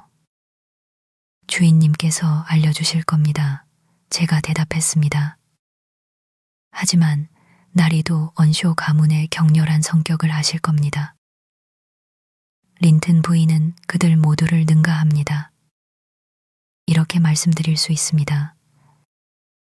그것은 다툼에서 시작되었습니다. 그녀는 격렬한 분노 속에서 일종의 발작을 일으켰습니다. 적어도 그녀의 설명은 그렇습니다. 그녀는 화가 최고조에 달했을 때 뛰쳐나가 자신을 가두었습니다. 그 후 그녀는 먹기를 거부했고 이제 그녀는 번갈아가며 헛소리를 하거나 반쯤 꿈꾸는 상태에 있습니다. 주변 사람들은 알아보지만 그녀의 마음은 온갖 이상한 생각과 환상으로 가득 차 있습니다. 린튼 씨가 슬퍼하겠소? 케네스가 질문하듯 말했습니다. 슬퍼하다뇨. 무슨 일이라도 생기면 심장이 찢어질 겁니다. 제가 대답했습니다. 필요 이상으로 그를 불안하게 하지 마세요. 글쎄, 내가 그에게 조심하라고 말했소. 제 동행자가 말했습니다. 그리고 그는 내 경고를 무시한 결과에 책임을 져야 할 것이요. 최근에 히스클리프 씨와 친하게 지내지 않았소? 히스클리프가 그랜지에 자주 방문합니다. 제가 대답했습니다. 주인님께서 그의 교제를 좋아해서라기보다는 부인이 그가 어렸을 때 그를 알았다는 것을 근거로 더 많이 옵니다. 현재 그는 린튼 아가씨에게 들이대는 주제넘은 욕망을 드러냈기 때문에 방문하는 수고를 덜었습니다. 다시 받아들여질 것 같지는 않습니다. 그리고 린튼 아가씨는 그에게 냉담하오. 의사의 다음 질문이었습니다. 저는 그녀의 비밀을 알지 못합니다. 저는 이 주제를 계속하는 것을 꺼리며 대답했습니다. 아니, 그녀는 교활한 사람이요. 그가 고개를 저으며 말했습니다. 그녀는 속마음을 숨기는군. 하지만 그녀는 정말 바보 같은 어린애요. 지난밤 꽤 고약한 밤이었지. 그녀와 히스클리프가 당신 집 뒤편의 숲에서 2시간 넘게 걸었다는 믿을 만한 정보를 들었소. 그리고 그가 그녀에게 다시 들어가지 말고 그냥 자기 말에 올라타서 도망가자고 설득했다더군. 제보자는 그녀가 그 후 첫 만남에서 준비되겠다고 약속함으로써만 그를 뿌리칠 수 있었다고 했소. 언제 만날지는 듣지 못했지만 린튼 씨에게 잘 지켜보라고 강력히 권하시오. 이 소식은 저를 새로운 두려움으로 가득 채웠습니다. 저는 케네스를 앞질러 대부분의 길을 뛰어 돌아왔습니다. 작은 개는 아직도 정원에서 낑낑거리고 있었습니다. 저는 문을 열어줄 시간을 냈지만 개는 현관으로 가지 않고 풀냄새를 맡으며 이리저리 뛰어다녔고 제가 붙잡아 안고 들어오지 않았다면 길로 도망갔을 것입니다.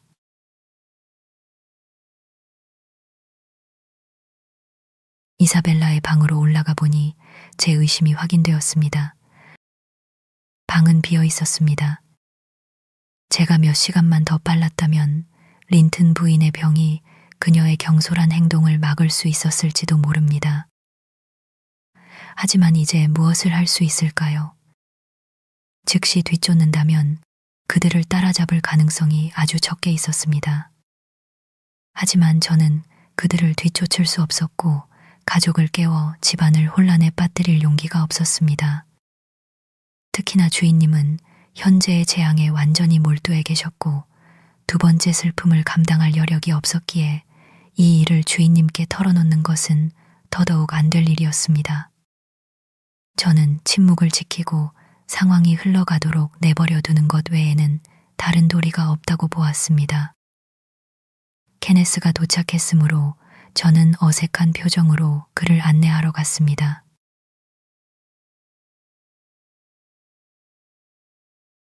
캐서린은 힘든 잠에 빠져 있었습니다. 남편은 지나친 광기를 진정시키는 데 성공했고 이제 그녀의 베개 위로 몸을 숙여 고통스럽게 감정을 표현하는 그녀의 얼굴의 모든 그늘과 변화를 지켜보고 있었습니다.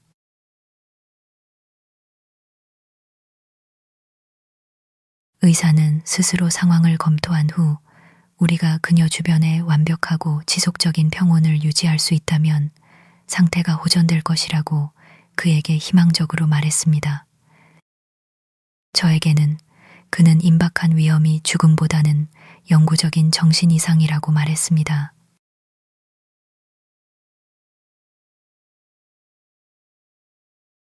저는 그날 밤 눈을 붙이지 못했고 린튼 씨도 마찬가지였습니다. 사실 우리는 전혀 잠자리에 들지 않았습니다.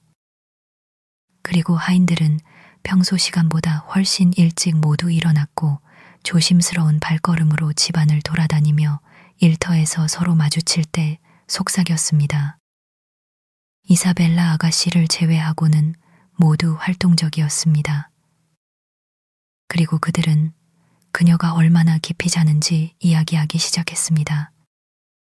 그녀의 오빠 역시 그녀가 일어났는지 물었고 그녀의 존재를 참을성 있게 기다리는 것처럼 보였으며 시누이에 대해 거의 걱정하지 않는 그녀에게 상처받은 것 같았습니다.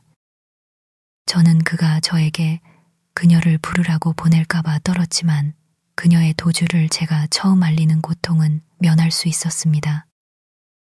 하녀 중 한 명인 경솔한 소녀가 일찍 김머튼의 심부름을 갔다가 숨을 헐떡이며 입을 벌린 채 위층으로 달려와 방으로 돌진하며 외쳤습니다.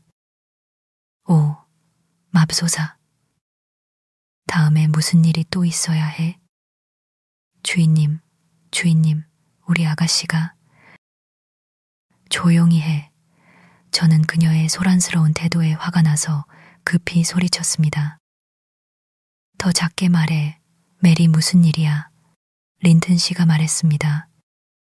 네, 아가씨에게 무슨 일이 있니? 도망갔어요, 도망갔어요. 저 히스클리프가 그녀와 함께 도망갔어요. 소녀가 헐떡였습니다.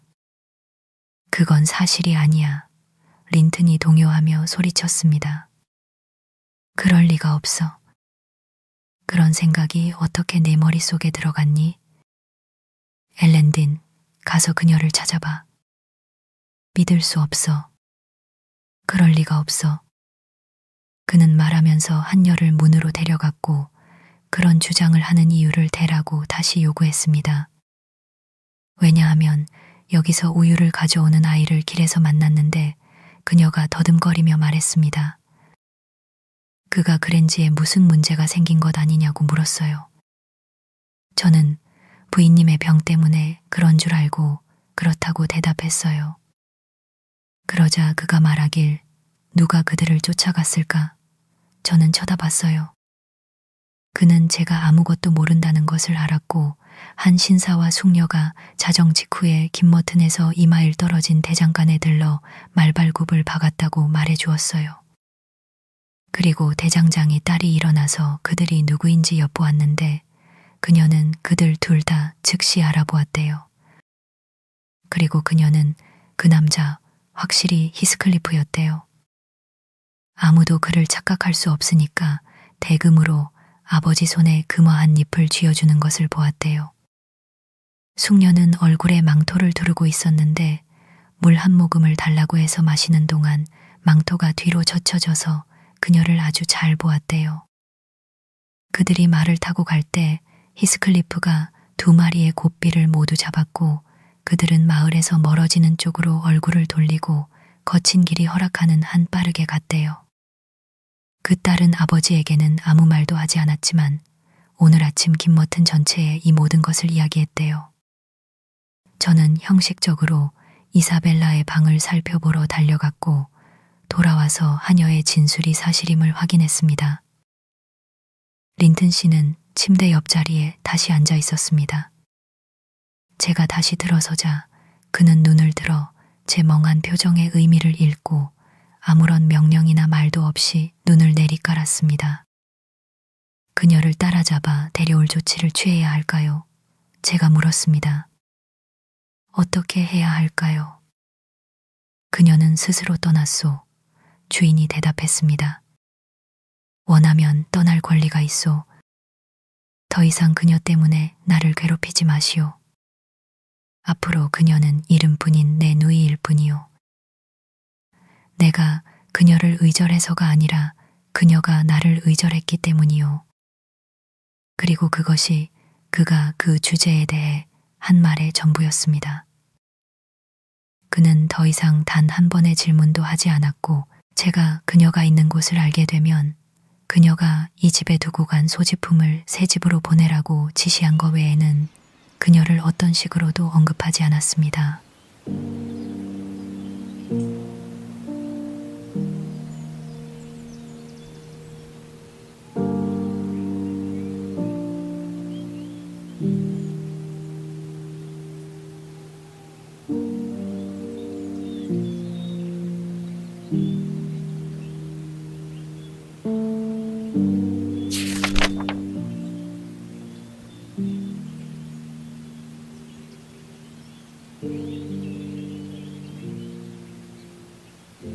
13장. 도망자들이 사라진 지 2달 동안 린튼 부인 캐서린은 뇌염이라 불리는 병에 가장 심각한 고비를 이겨냈습니다. 에드가가 그녀를 간호한 정성은 마치 외동딸을 간호하는 어머니 같았습니다. 그는 밤낮으로 간호했고 예민한 신경과 흔들린 이성이 주는 모든 짜증을 끈기 있게 견뎌냈습니다. 케네스 의사는 그녀가 무덤에서 구한 것은 앞으로 끊임없이 걱정거리가 될 뿐이며 사실상 에드가의 건강과 힘이 인간성의 폐허를 살리는데 희생되고 있다고 말했습니다.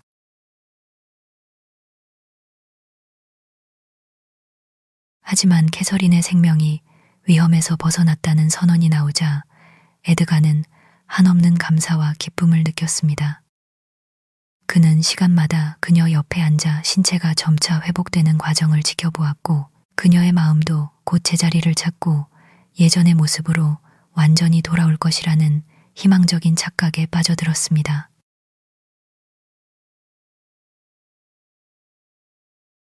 캐서린이 처음으로 방을 나선 것은 다음해 3월 초였습니다. 아침에 린튼 씨가 그녀의 베개 위에 노란 크로커스 꽃 한 줌을 놓아두었는데 오랫동안 기쁨을 몰랐던 그녀의 눈이 잠에서 깨어나 꽃을 발견하고는 밝게 빛났습니다. 그녀는 꽃을 이글리 함께 모았습니다. 이 꽃들은 황무지 농장에서 가장 먼저 피는 꽃이야. 그녀가 외쳤습니다. 이 꽃들을 보니 부드러운 해빙바람, 따뜻한 햇볕, 그리고 거의 녹아내린 눈이 생각나. 에드가, 남풍이 불고 있고 눈이 거의 사라지지 않았어? 여기 아래쪽은 눈이 완전히 사라졌어요. 자기 남편이 대답했습니다. 그리고 황무지 전체의 하얀 점은 2군데밖에 보이지 않아요. 하늘은 파랗고 종달새가 노래하며 작은 시냇물과 개울이 모두 물로 가득 차 있어요. 캐서린, 작년 이맘때 나는 당신이 이 지붕 아래 있기를 간절히 바랐지만 지금은 당신이 저 언덕 위로 2마일 올라가 있기를 바라요. 공기가 너무 달콤하게 불어와서 당신을 치유할 거라고 느껴요. 저는 다시는 거기에 한 번밖에 못 갈 거예요. 환자가 말했습니다. 그리고 그때 당신은 저를 떠날 것이고 저는 영원히 머물겠죠. 내년 봄에 당신은 다시 내가 이 지붕 아래 있기를 간절히 바랄 것이고 오늘이 당신에게 행복했던 날이라고 되돌아볼 거예요. 린트는 그녀에게 가장 다정한 애무를 퍼붓고 가장 사랑스러운 말로 그녀를 격려하려 했습니다. 그러나 그녀는 꽃들을 멍하니 바라보며 눈물이 속눈썹에 고여 뺨을 타고 흘러내리도록 내버려 두었습니다.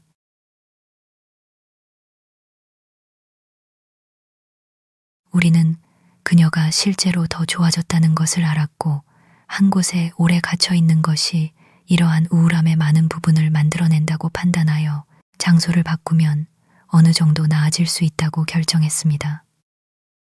주인님은 저에게 몇 주 동안 버려져 있던 응접실에 불을 피우고 창가 햇볕이 드는 곳에 안락의자를 놓으라고 했습니다. 그리고 그는 그녀를 아래로 데려왔고 그녀는 오랫동안 훈훈한 열기를 즐겼습니다. 우리가 예상했듯이 주변의 물건들을 보며 활력을 되찾았습니다. 비록 익숙한 것들이었지만 그녀가 싫어했던 병실과는 달리 우울한 연상이 없었기 때문입니다.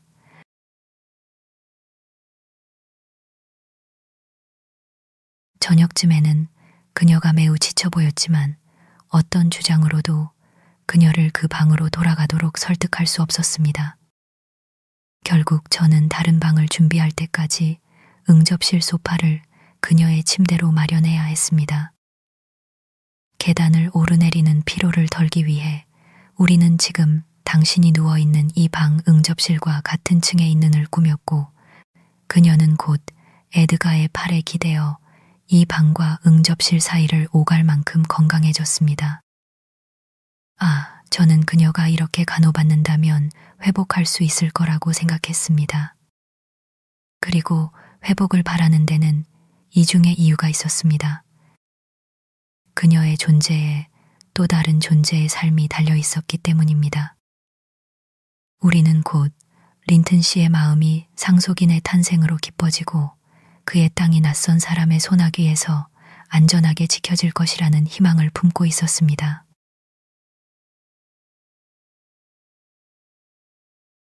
이사벨라가 떠난 지 약 6주 후에 그녀가 오빠에게 히스클리프와의 결혼을 알리는 짧은 편지를 보냈다는 사실을 언급해야겠습니다. 그 편지는 건조하고 차가워 보였지만 맨 아래에는 연필로 희미한 사과와 자신의 행동이 오빠를 불쾌하게 했다면 따뜻한 기억과 화해를 간청하는 내용이 적혀 있었습니다. 그녀는 그때는 어쩔 수 없었으며 이미 일어난 일이기에 되돌릴 힘이 없다고 주장했습니다. 린튼 씨는 이에 답장하지 않은 것 같습니다.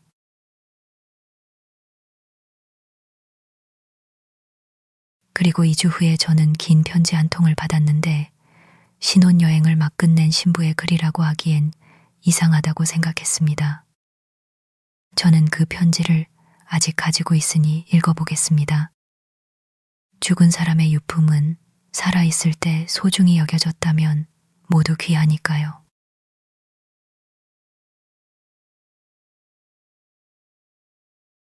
친애하는 엘렌에게. 편지는 이렇게 시작합니다. 저는 어젯밤에 황무지 농장에 도착했고 캐서린이 매우 아팠고 아직도 아프다는 것을 처음 들었습니다. 저는 그녀에게 편지를 쓸 수 없겠죠. 그리고 제 오빠는 제가 보낸 것에 너무 화가 났거나 너무 괴로워서 답장할 수 없을 겁니다. 하지만 저는 누군가에게는 편지를 써야 하고 남은 유일한 선택은 당신입니다.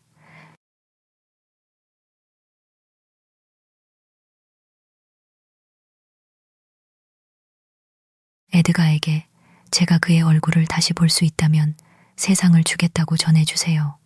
제가 그랜지를 떠난 지 12시간 만에 제 마음은 그랜지로 돌아왔고 지금 이 순간에도 그와 캐서린에 대한 따뜻한 감정으로 가득 차 있다는 것을요. 이 단어들에는 밑줄이 그어져 있습니다. 하지만 저는 그것을 따를 수 없습니다. 그들은 제가 돌아올 것을 기대할 필요가 없으며 그들이 원하는 결론을 내리도록 하세요. 다만 제 나약한 의지나 부족한 애정 때문이라고는 생각하지 않도록 조심해달라고 하세요.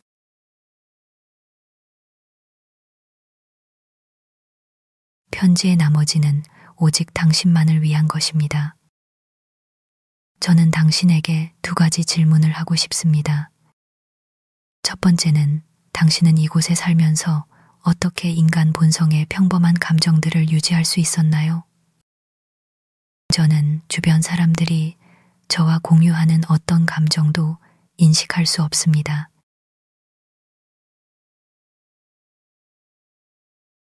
두 번째 질문은 제가 큰 관심을 두고 있는 것입니다. 그것은 히스클리프 씨는 사람인가요? 만약 그렇다면 그는 미친 걸까요? 그리고 만약 사람이 아니라면 그는 악마인가요? 제가 이 질문을 하는 이유를 말하지 않겠지만 제가 결혼한 대상이 무엇인지 당신이 설명해 줄 수 있다면 간청합니다.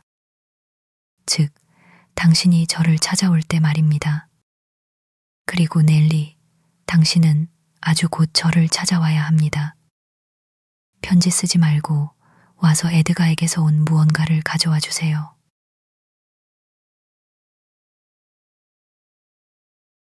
이제 제가 황무지 농장이라는 새로운 집에서 어떻게 환영받았는지 들어보세요.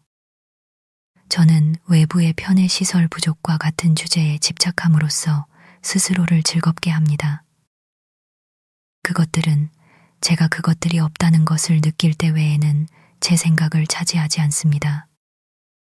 만약 그것들의 부재가 제 고통의 전부이고 나머지는 부자연스러운 꿈이었다면 저는 기뻐서 웃고 춤을 출 것입니다.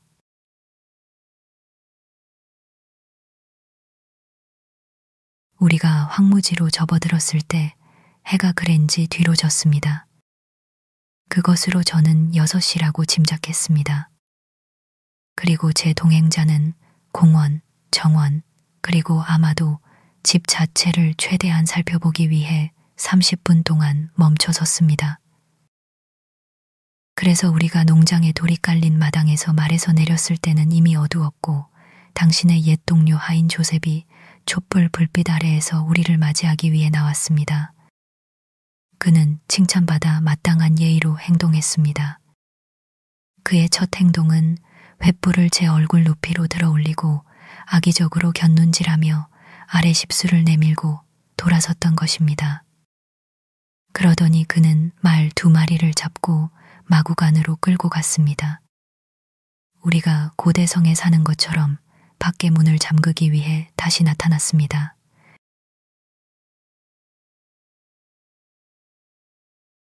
히스클리프가 그와 이야기하기 위해 머물렀고 저는 부엌으로 들어갔습니다. 칙칙하고 지저분한 구멍입니다.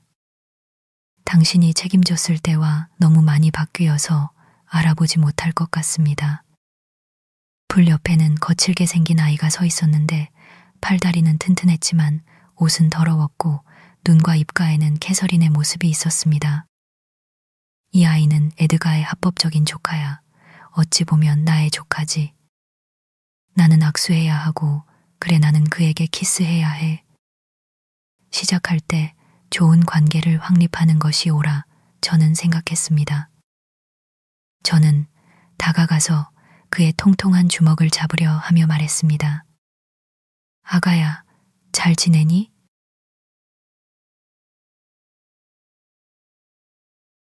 그는 제가 이해할 수 없는 횡설수설로 대답했습니다. 너랑 나랑 친구가 될까 해여튼 이것이 제가 대화를 시도한 다음 노력이었습니다. 꺼져 주지 않으면 스로틀러라는 사냥개를 풀겠다는 욕설과 협박이 저의 끈기에 대한 보상이었습니다. 이봐, 스로틀러, 이리 와. 그 작은 악당은 구석에 있는 반쯤 섞인 불독을 깨우며 속삭였습니다. 이제 갈 거냐? 그는 위압적으로 물었습니다. 제 삶에 대한 애정이 순종을 재촉했습니다.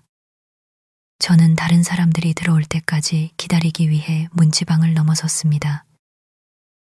히스클리프 씨는 어디에도 보이지 않았습니다. 저는 조셉을 따라 마구간으로 갔고 저와 함께 집으로 들어와 달라고 요청했습니다. 그는 저를 쳐다보고 혼잣말을 중얼거린 후에 코를 찡그리고 대답했습니다. 밈, 밈, 밈. 기독교인이 이런 말을 들어본 적이 있나? 앙증맞게 씹고 오물거리고 당신이 뭐라고 하는지 내가 어떻게 알 수 있겠소? 저는 당신이 저와 함께 집으로 들어오기를 원한다고 말했어요. 저는 그가 귀가 먹었다고 생각하면서도 그의 무례함에 몹시 불쾌하여 소리쳤습니다. 난 못해.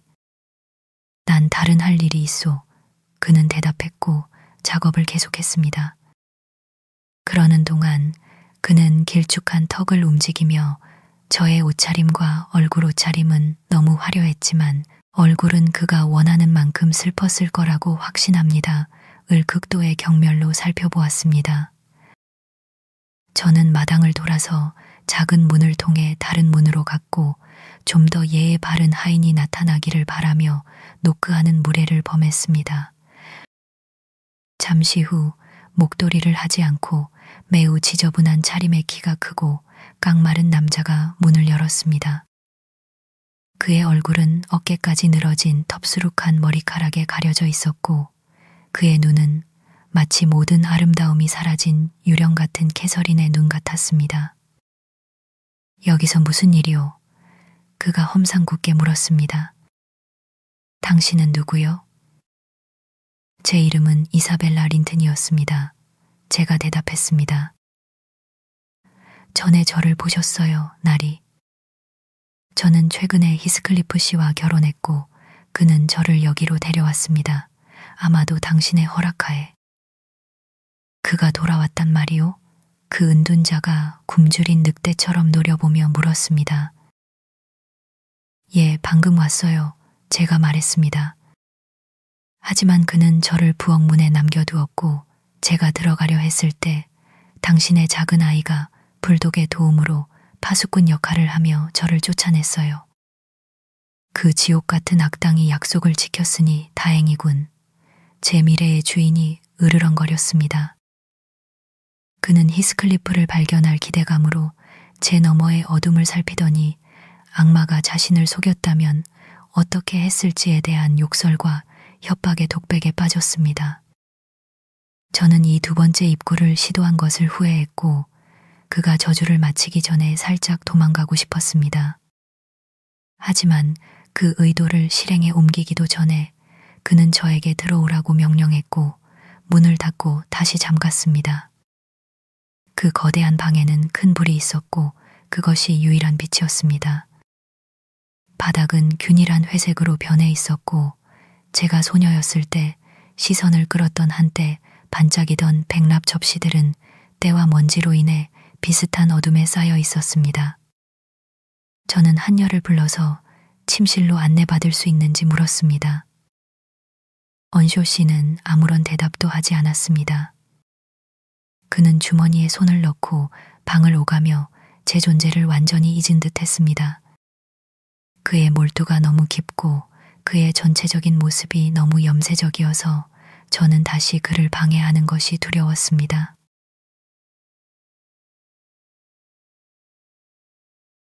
넬리, 저는 그 비우호적인 난로가에 고독보다 더 나쁜 상태로 앉아 4마일 떨어진 곳에 제가 세상에서 사랑하는 유일한 사람들이 있는 즐거운 집이 있다는 것을 기억하며 특히 우울함을 느꼈다는 사실에 놀라지 않을 것입니다. 그 4마일 대신 대서양이 우리를 갈라놓았다고 해도 마찬가지였을 겁니다. 저는 그 거리를 넘을 수 없었습니다. 저는 스스로에게 질문했습니다. 어디서 위안을 찾아야 할까? 그리고 에드가나 캐서린에게는 말하지 마세요. 다른 모든 슬픔 위에 이것이 가장 두드러지게 솟아올랐습니다. 히스클리프에 맞서 저의 동맹이 될 수 있거나 될 사람이 아무도 없다는 것에 대한 절망입니다. 저는 황무지 농장으로의 피난처를 거의 기꺼이 찾았습니다. 그곳에서의 생활이 그와 단둘이 사는 것에서 저를 지켜줄 것이라고 확신했기 때문입니다. 하지만 그는 우리가 함께 할 사람들을 알고 있었고 그들이 간섭하는 것을 두려워하지 않았습니다.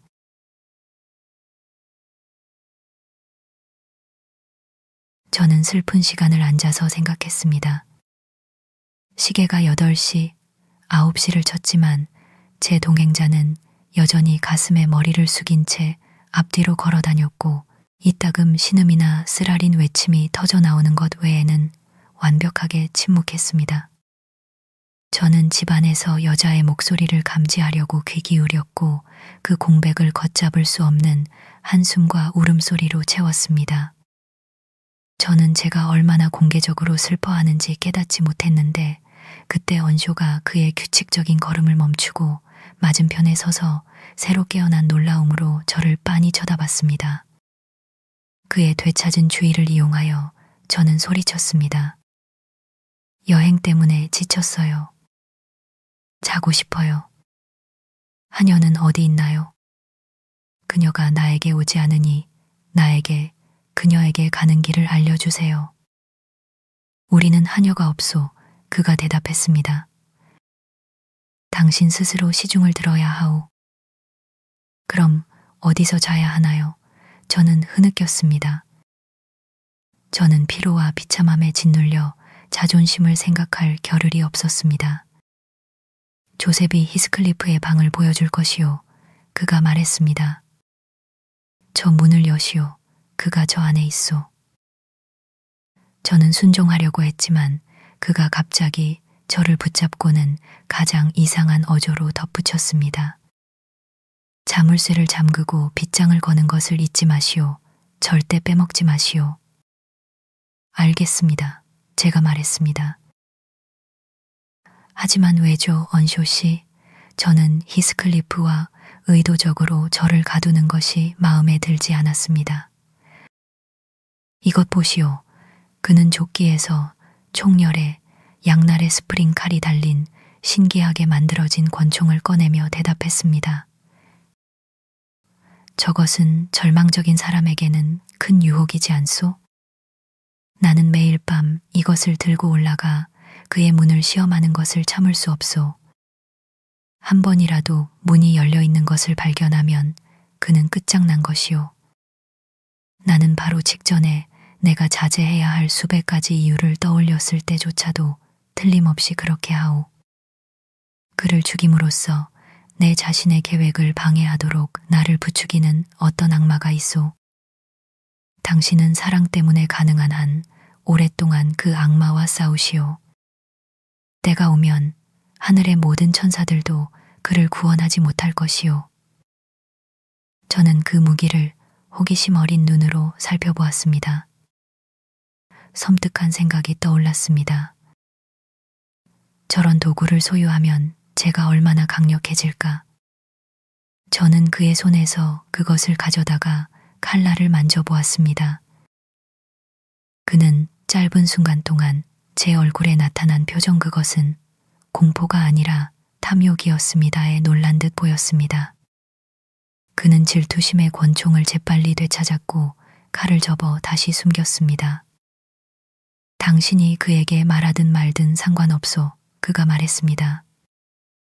그를 경계하게 하고 그를 지켜보시오. 우리가 어떤 관계인지 당신은 알고 있소. 그의 위험이 당신에게 충격을 주지 않는다는 것을 보니 말이오. 히스클리프가 당신에게 무슨 짓을 했나요? 제가 물었습니다. 이 끔찍한 증오를 정당화할 만큼 그가 당신에게 무슨 잘못을 했나요? 그에게 집을 떠나라고 명령하는 것이 더 현명하지 않을까요? 안 돼. 언쇼가 천둥처럼 소리쳤습니다. 만약 그가 나를 떠나겠다고 제안한다면 그는 죽은 사람이요. 그가 그것을 시도하도록 설득한다면 당신은 살인자요. 내가 되찾을 기회 없이 모든 것을 잃어야 한단 말이오.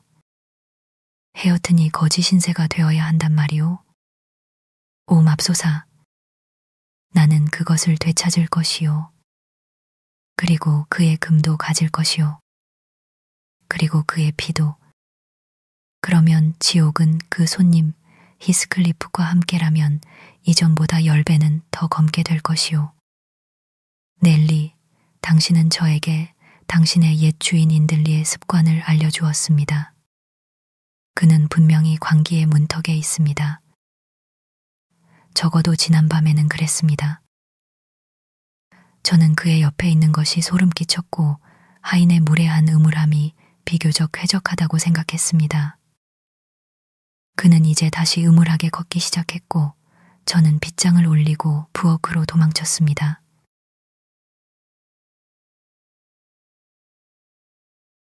조셉은 불 위에서 흔들리는 큰 냄비를 들여다보며 몸을 숙이고 있었고 그 근처 평상 위에는 나무 그릇에 담긴 오트밀이 있었습니다. 냄비의 내용물이 끓기 시작하자 그는 그릇에 손을 담그려고 몸을 돌렸습니다. 저는 이 준비가 아마도 우리 저녁 식사일 것이라고 짐작했고 배가 고팠기에 이것을 먹을 수 있는 것으로 만들어야겠다고 결심했습니다. 그래서 제가 죽을 만들게요 라고 날카롭게 소리치며 그가 닿지 않는 곳으로 용기를 치우고 모자와 승마복을 벗기 시작했습니다. 언쇼 씨는 저에게 스스로 시중을 들라고 지시하셨어요. 저는 그렇게 할 거예요. 저는 굶어 죽을까봐 당신들 사이에서 숙녀처럼 행동하지 않을 겁니다.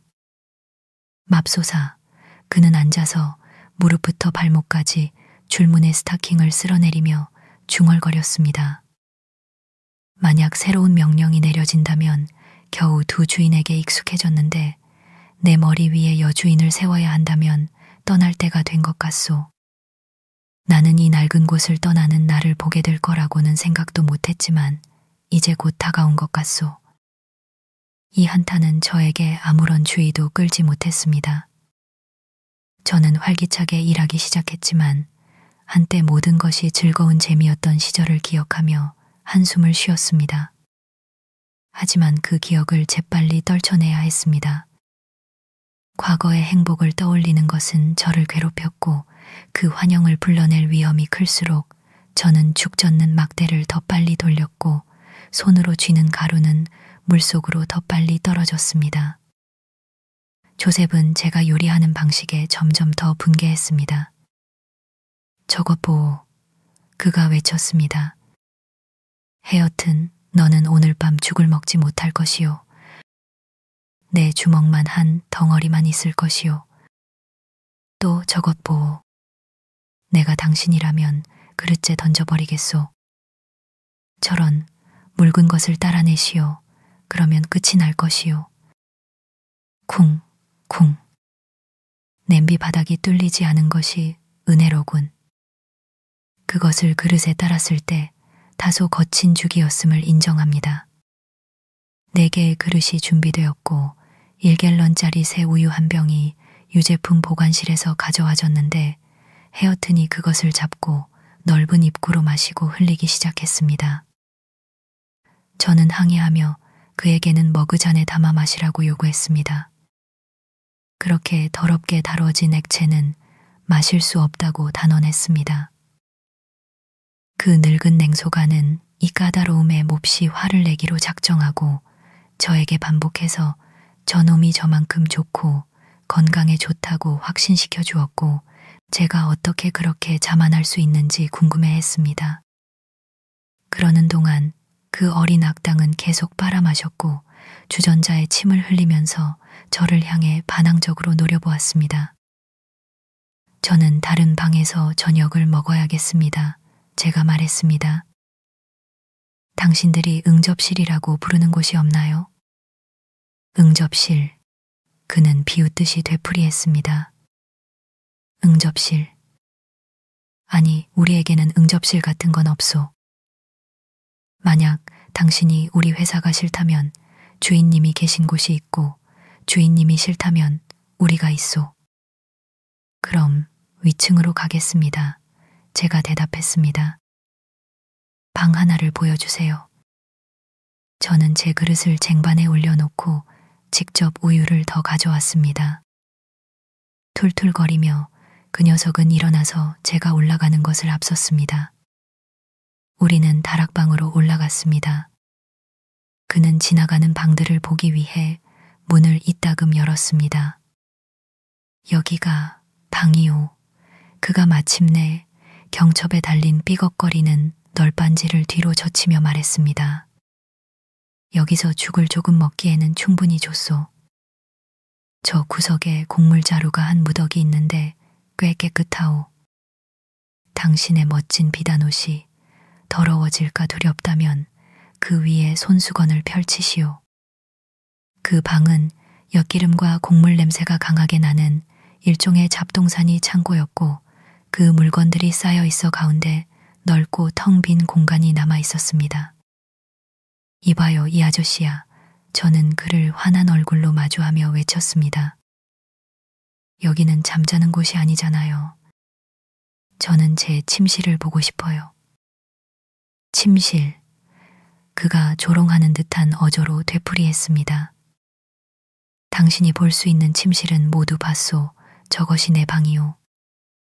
그는 2번째 다락방을 가리켰는데 첫 번째 방과 다른 점은 벽이 더 헐벗었고 한쪽 끝에 짙은 남색 이불이 덮인 크고 낮은 커튼 없는 침대가 있다는 것뿐이었습니다. 당신의 방이 저에게 무슨 소용이 있나요? 제가 반박했습니다. 히스클리프 씨는 집 꼭대기에서 주무시지는 않을 거잖아요. 오, 당신이 헤스클리프 주인님의 방을 원하시는 거였소? 그가 마치 새로운 사실을 발견한 것처럼 소리쳤습니다. 왜 한 번에 말하지 않았소? 그럼 내가 이 모든 수고 없이 말해줄 수 있었을 텐데. 그것은 당신이 볼 수 없는 유일한 방이오.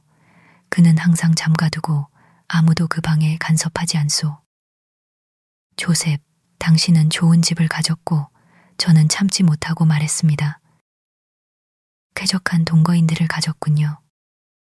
그리고 제가 그들과 운명을 엮은 날 세상의 모든 광기에 농축된 정수가 제 뇌 속에 자리를 잡았다고 생각합니다. 하지만 그것은 지금 중요한 문제가 아닙니다. 다른 방들이 있을 거예요. 제발 서둘러서 제가 어딘가에 정착하게 해주세요.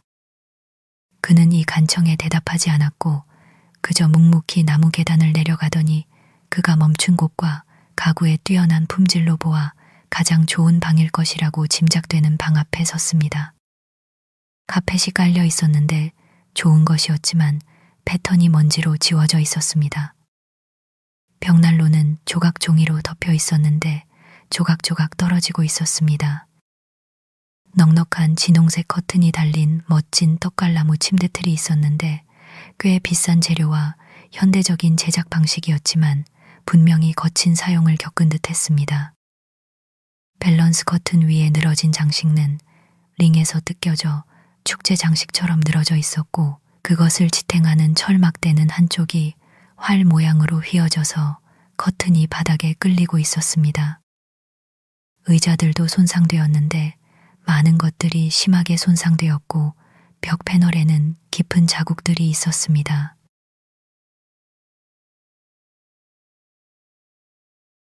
제가 들어가서 자리를 차지할 용기를 내려고 애쓰고 있을 때 제 바보 같은 안내자가 발표했습니다. 여기는 주인님의 방이요.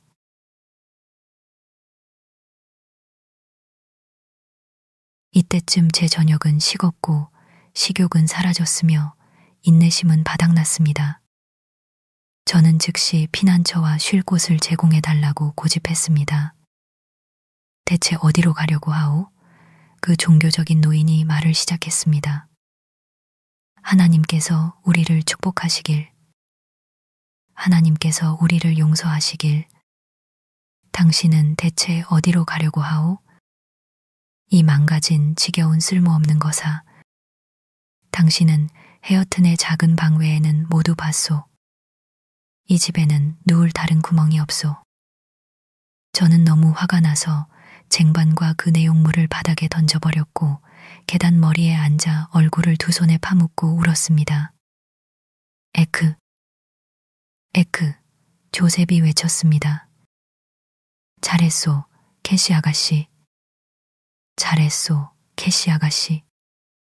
하여튼 주인님이 저 깨진 그릇들 위로 넘어질 것이요. 그러면 우리가 뭔가 들을 것이요. 어떻게 될지 우리가 들을 것이요. 쓸모없는 미친 것. 당신의 저 끔찍한 분노 속에서 하나님의 귀한 선물을 발밑에 내던지다니 지금부터 크리스마스까지 굶어 마땅하오. 하지만 당신이 오래도록 그 기계를 보여줄 것 같지는 않소. 히스클리프가 저런 예쁜 방식을 참을 거라고 생각하오? 나는 그저 그가 당신을 저런 장난 중에 잡기를 바랄 뿐이오. 나는 그저 그가 그러기를 바라오. 그렇게 그는 저를 꾸짖으며 아래에 그의 은신처로 내려갔고 촛불을 가지고 갔습니다. 그리고 저는 어둠 속에 남았습니다. 이 어리석은 행동 후에 이어진 반성의 시간은 저에게 자존심을 억누르고 분노를 사기며 그 결과를 수습해야 할 필요성을 인정하도록 강요했습니다.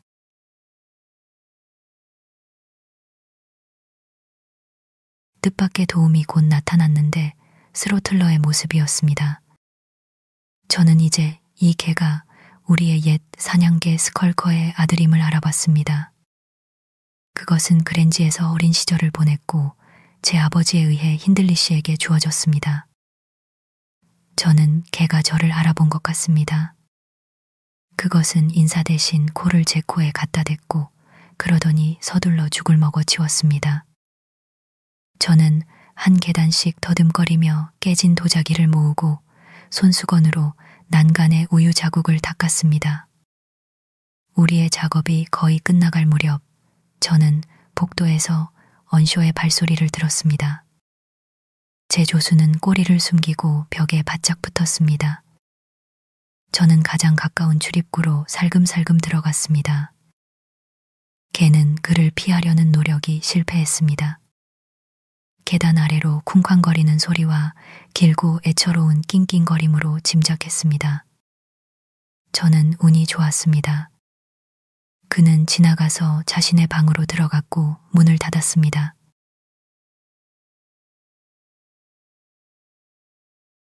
직후에 조셉이 헤어튼을 재우기 위해 그를 데리고 올라왔습니다. 저는 헤어튼의 방에서 숨어 있었고 노인은 저를 보자 말했습니다.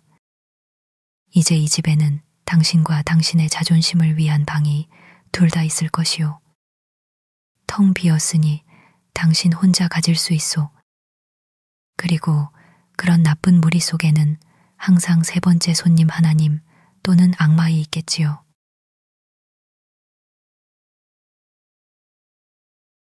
저는 기꺼이 이 암시를 받아들였습니다.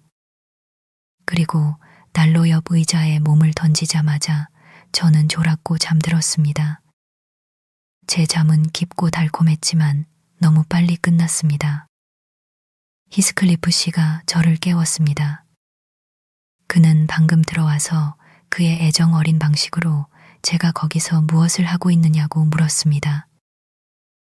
저는 우리 방 열쇠를 그가 주머니에 가지고 있어서 이렇게 늦게까지 깨어 있었다고 말했습니다.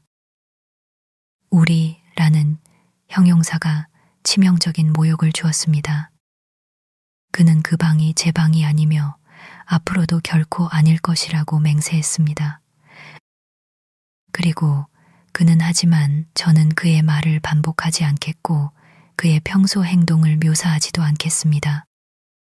그는 저의 혐오감을 얻기 위해 창의적이고 끊임없이 노력합니다. 저는 때때로 그를 너무 강렬하게 바라보며 두려움을 잊어버리기도 합니다. 그러나 호랑이나 독사가 저에게 일으키는 공포도 그가 깨우는 공포와는 비교할 수 없다고 장담합니다. 그는 저에게 캐서린의 병에 대해 말했고 제 오빠가 그것을 유발했다고 비난했습니다. 그리고 자기가 에드가를 잡을 수 있을 때까지 제가 에드가를 대신하여 고통받게 될 것이라고 약속했습니다.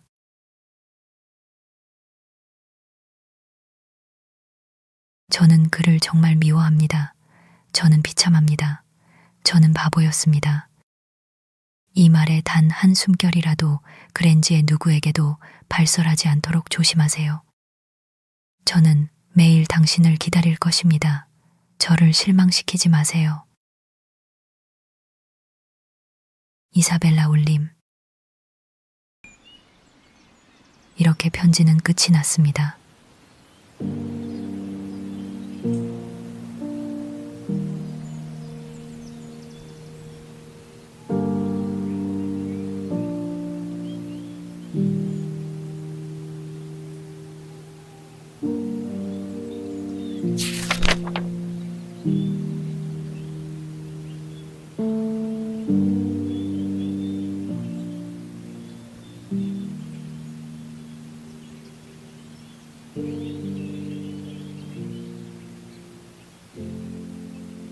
14장.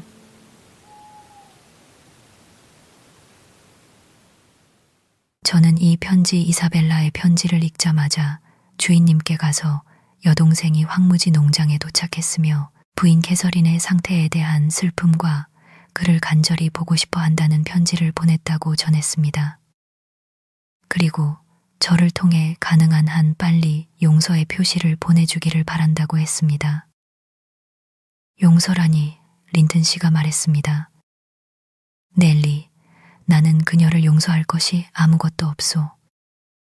당신이 오늘 오후에 황무지 농장으로 가고 싶다면 가도 좋소. 그리고 내가 화난 것이 아니라 그녀를 잃게 되어 유감이라고 말하시오. 특히 그녀가 결코 행복하지 못할 것이라고 생각하기 때문에 더 그렇소.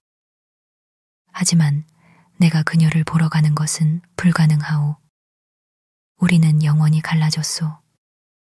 그리고 그녀가 정말로 나를 기쁘게 해주고 싶다면 그녀가 결혼한 그 악당을 설득해서 이 나라를 떠나게 하시오. 날이 짧은 쪽지라도 써주실 수 없나요? 제가 간절히 물었습니다. 안 돼요. 그가 대답했습니다. 그럴 필요 없소. 내가 히스클리프의 가족과 소통하는 것은 그가 내 가족과 소통하는 것만큼 적어야 하오. 아예 없어야 하오. 에드가 린튼 씨의 냉담함은 저를 몹시 우울하게 만들었습니다. 그랜지에서 황무지 농장까지 가는 내내 저는 그가 말한 것을 제가 전달할 때 어떻게 더 따뜻하게 표현할지, 그리고 이사벨라를 위로할 짧은 몇 줄조차 거부한 것을 어떻게 완화시킬지 고민했습니다.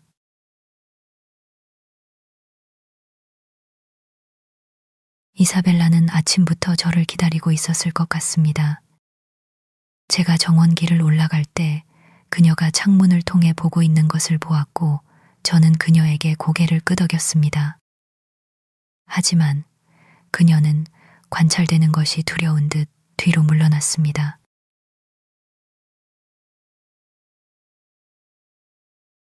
저는 노크 없이 들어갔습니다.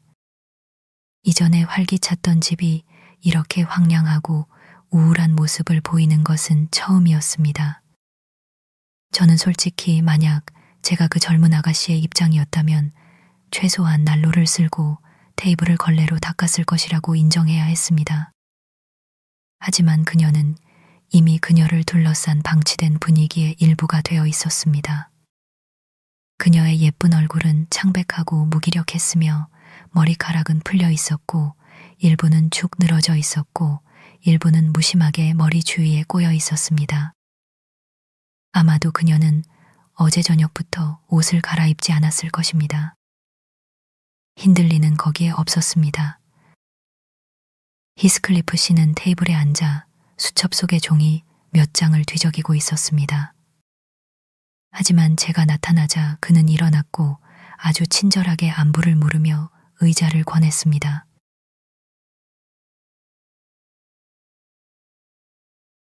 그곳에서 그만이 유일하게 멀쩡해 보였습니다.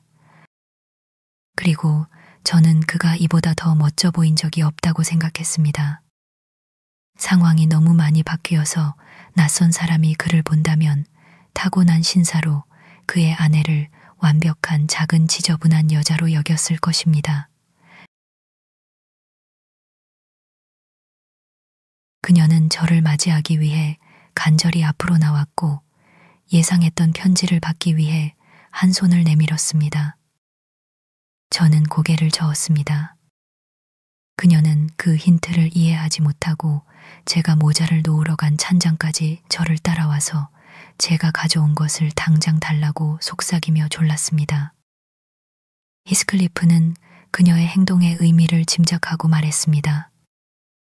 이사벨라에게 줄 무언가가 있다면 넬리, 분명 있을 테지. 그녀에게 주시오. 비밀로 할 필요 없소. 우리 사이에 비밀은 없으니까. 오, 저는 아무것도 없습니다. 저는 솔직하게 말하는 것이 최선이라고 생각하고 대답했습니다. 저희 주인님께서 여동생에게 현재로서는 편지나 방문을 기대해서는 안 된다고 전하라고 하셨습니다. 나리께서는 부인에게 사랑과 행복을 기원하는 마음, 그리고 부인이 야기한 슬픔에 대한 용서를 전하지만 이제 이 집안과 저희 집안은 관계를 끊어야 한다고 생각하십니다. 계속 유지해봤자 아무 소용이 없을 테니까요. 히스클리프 부인 이사벨라의 입술이 살짝 떨렸고 그녀는 창가 자리로 돌아갔습니다. 그녀의 남편은 난로가에 제 근처에 서서 캐서린에 대한 질문을 하기 시작했습니다.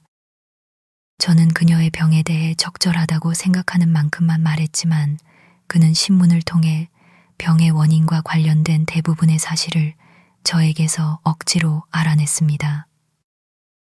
저는 그녀가 자초한 일이라며 마땅히 비난했고 그가 린튼 씨의 본보기를 따라 앞으로 그의 가족에게 좋든 나쁘든 간섭하는 것을 피하기를 바란다고 말하며 대화를 마쳤습니다. 린튼 부인은 이제 막 회복 중입니다. 제가 말했습니다. 예전 같지는 않겠지만 생명은 건졌습니다. 그리고 당신이 정말 그녀를 생각한다면 다시는 그녀의 길을 가로막지 마십시오. 아니, 이 나라를 완전히 떠나십시오. 당신이 그것을 후회하지 않도록 제가 알려드리겠습니다. 지금의 캐서린 린트는 당신의 옛 친구 캐서린 언쇼와는 다릅니다. 이 젊은 아가씨 이사벨라를 가리키며가 저와 다른 것만큼이나 말입니다. 그녀의 외모는 많이 변했고 성격은 훨씬 더 많이 변했습니다. 그리고 어쩔 수 없이 그녀의 동반자가 되어야 하는 사람은 앞으로 그녀에 대한 애정을 오직 그녀가 한때 어떠했는지에 대한 기억, 평범한 인간의 그리고 의무감으로만 유지할 것입니다. 그것은 충분히 가능합니다. 히스클리프가 자신을 진정시키려 애쓰며 말했습니다. 당신의 주인이 기댈 것이 평범한 인간애와 의무감밖에 없을 수도 있다는 것은 충분히 가능합니다. 하지만 제가 캐서린을 그의 의무감과 인간애에 맡겨둘 것이라고 생각합니까? 그리고 캐서린에 대한 저의 감정을 그의 감정과 비교할 수 있습니까? 당신이 이 집을 떠나기 전에 당신이 저와 캐서린의 만남을 주선하겠다는 약속을 받아야겠습니다. 동의하든 거부하든 나는 그녀를 볼 것입니다. 뭐라고 하시겠습니까? 히스클리프 씨, 제가 말씀드리건대 제가 대답했습니다. 당신은 그러면 안 됩니다. 제 도움으로는 절대 안 됩니다. 당신과 주인님의 또 다른 충돌은 그녀를 완전히 죽일 것입니다. 당신의 도움으로 그것을 피할 수 있을지도 모릅니다. 그가 계속 말했습니다. 만약 그런 일이 일어날 위험이 있다면, 만약 그가 그녀의 삶에 단 하나의 고통이라도 더하는 원인이 된다면, 글쎄요, 저는 극단적인 조치를 취하는 것이 정당하다고 생각합니다. 저는 당신이 캐서린이 그를 잃으면 크게 고통받을지 저에게 진심으로 말해줄 만큼 충분히 진실하기를 바랍니다. 그녀가 고통받을 것이라는 두려움이 저를 억제합니다. 그리고 당신은 여기서 우리의 감정의 차이를 볼 수 있습니다. 만약 그가 제 입장이었고 제가 그의 입장이었다면 비록 제가 그를 삶을 쓰라리게 만들 만큼 증오했을지라도 저는 그에게 결코 손을 들지 않았을 것입니다. 당신이 믿지 못하겠다는 표정을 지어도 좋습니다. 그녀가 원하는 한 저는 결코 그녀의 곁에서 그를 몰아내지 않았을 것입니다. 그녀의 애정이 멈추는 순간 저는 그의 심장을 뜯어내고 그의 피를 마셨을 것입니다. 하지만 그때까지 당신이 저를 믿지 않는다면 당신은 저를 모르는 것입니다. 그때까지는 그의 머리카락 한 올이라도 건드리기 전에 제가 천천히 죽어갔을 것입니다.